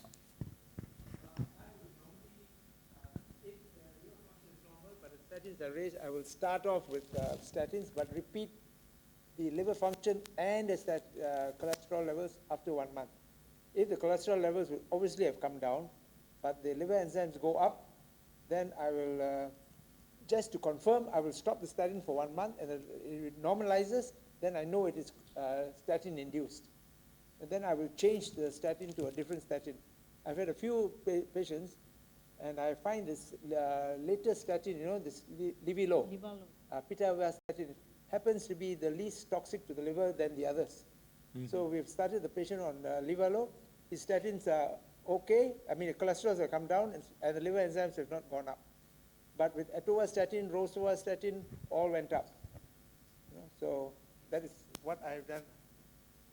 Again, going back to medical legal, if you look at the, what's the Medical Legal Society? The MPS. MPS sends a brochure every few months, and they collect cases that have been happening all over the world. There's one case from the UK. Granted that liver failure due to statins is very rare, but can happen. I think one liver failure was, even though he both the family physician as well as the physician in the hospital said, don't worry about it. And then he went on to the extent that he needed liver transplant. And they went to court, no? And they lost. So I think also, the guidelines allows 3 times, isn't it? You start statin, normal, even if your liver function goes up 3 times, you're still allowed to continue and watch. I think it'd be prudent to stop, make sure you exclude the causes, and then I think you have to be careful. Very rare, but have to be careful. Okay, can we have the next question? What is your opinion on the notion that ApoB, LDL subfraction and oxidized? Wow. I know it's ApoB. What is LDL subfraction?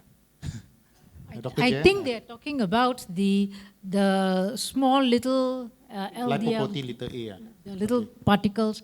I mean, yes, those are more accurate as CVDS risk marker, but it is not easily available in most laboratories. Most of it is in research laboratory. Therefore, as a quick and easy thing, you just do LDL, which is actually just calculated. No? It's not measured. If you really want to measure it, it's the ApoB. Not many labs do ApoB. Some labs do, but you do not know how accurate the measurement is. I think nowadays with the calcium score, if you want to do the weighted kind of thing, calcium score is better than LDL, LDL better than ApoB, ApoB better than Lip A. Those are kind of the weightage, you see. These are all risk factor enhancers. ApoB maybe in diabetic patient, hypertriglyceridemia, those kind of patients you can do ApoB, but it's quite expensive, I think. So nowadays in hospital, like Dr. Jaya said earlier, we just go for calcium scoring, which actually are risk factor modifiers. So in patient, let's put it in more clinical perspective, in patient with diabetes, let's say, hypertension, the LDL we will aim at least as low as 1.8 and below. Yes. But the question is, some people wanted to sub-select certain high-risk group. We want to go for 1.4. Let's say the patient had 5 brothers that died of MI at the age of a very young age. Then you might want to send all these little tests.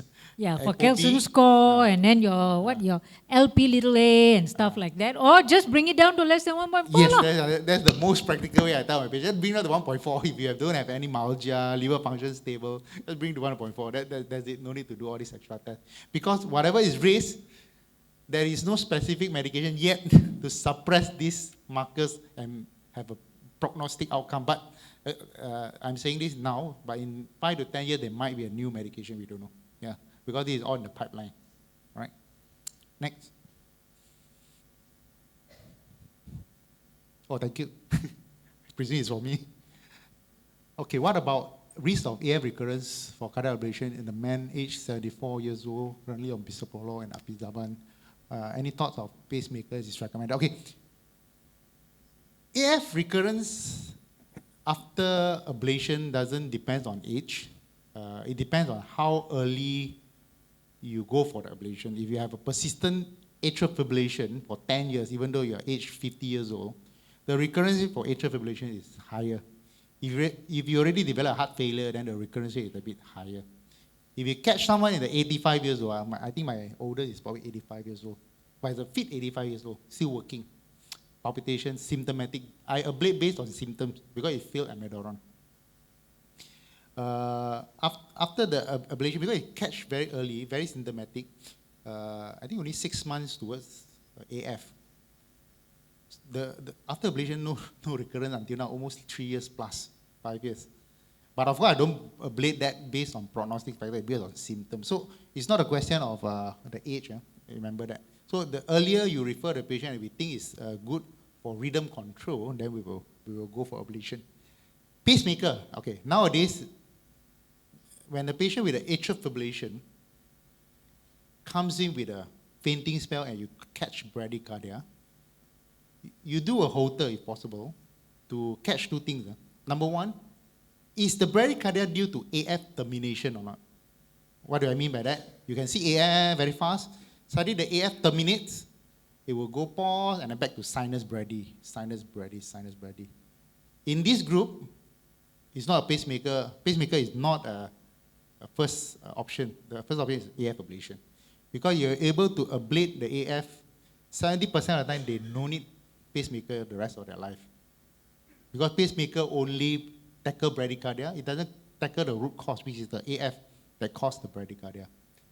Now, second scenario, patient has persistent AF, and the AF persistent, and then it becomes slow AF, slow with ventricular response. That kind you know, like, it's not a AF, it's already AF for some time. Or the Holter shows it has sinus bradycardia at the same time. Then the AF is not related at all. Means that this patient is a bit too late. He also has associated 6 sinus syndrome. Your AF ablation may not prevent him from having another syncope. This one, you can implant the pacemaker first. So a prolonged Holter nowadays is quite important for me to make a decision which patient is more suitable for ablation or more suitable for pacemaker. But it doesn't mean that after putting a pacemaker, I don't ablate the AF. After putting a pacemaker, it's easier for me to monitor the burden of atrial fibrillation. The AF can come more often, even a patient with 6 sinus. Then we might discuss ablation because when you reduce the AF burden, you also reduce the risk of progressing into heart failure in the future. Yep. Does that answer the question? A bit more complicated, but generally, think of all these scenarios. It's not just a pure AF. AF come in many forms. Any other question? No more? All right, good. Last from the floor, any question? Okay, if not, I will like to conclude this session, or Dr. Jamal, you want to say any? I think there's one more lucky draw. Am I correct? Okay. Dr. Jamal, how to do? You just need the prize. Okay. Thank you, Dr. Ko.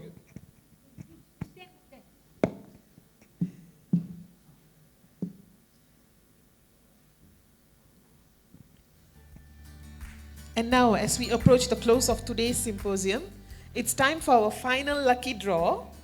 Let's see who are the lucky winners once again. I would like to call upon Dr. Kor J. Young. He's in the hall. Okay. He will be going back with a handheld steamer.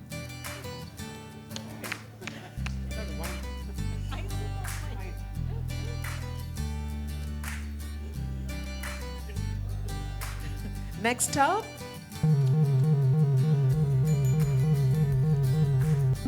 Dr. Vigneswari. Are you around? Dr. Vigneswari. Shall we go with another name? One last call. Dr. Vigneswari not in the hall?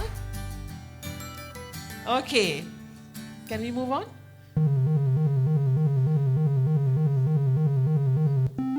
Dr. Muhammad Gaud. Yay.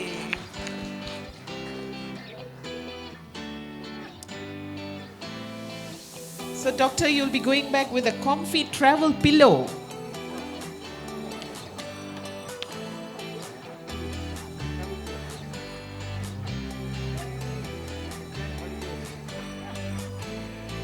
Okay, let's move on to the next name. Dr. Christina Loy. Okay, she's here. She's also going back with a travel pillow. A good one. A round of applause, please. Okay, we are left with the last two. Goes to Dr. Vasanta Devi. Dr. Vasanta, are you in the hall? Looks like she's not here. Can we do another call?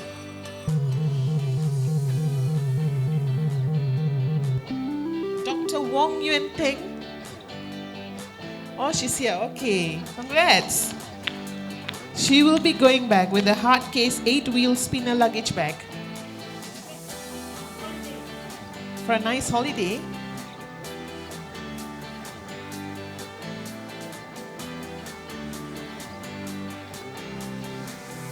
And the last one for today, the last name, please.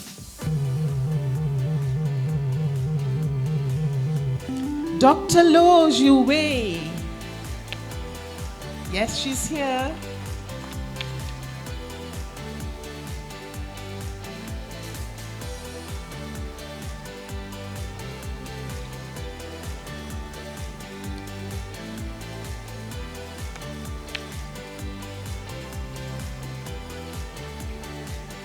Thank you. That's about it for today's lucky draw.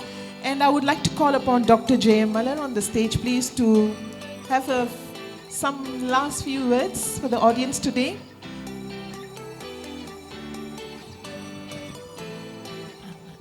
Okay. Thank you very much, everybody. I think we all enjoyed participating, and hopefully you all have learned something. We learned a lot from you as well. And I'd like to thank you very much again. Maybe, hopefully, we will have another show next year. Thank you. I'll pass the mic back to... And I'd like to thank the SJMC marketing team for helping to organize this. Thank you. Thank you so much, Doctor.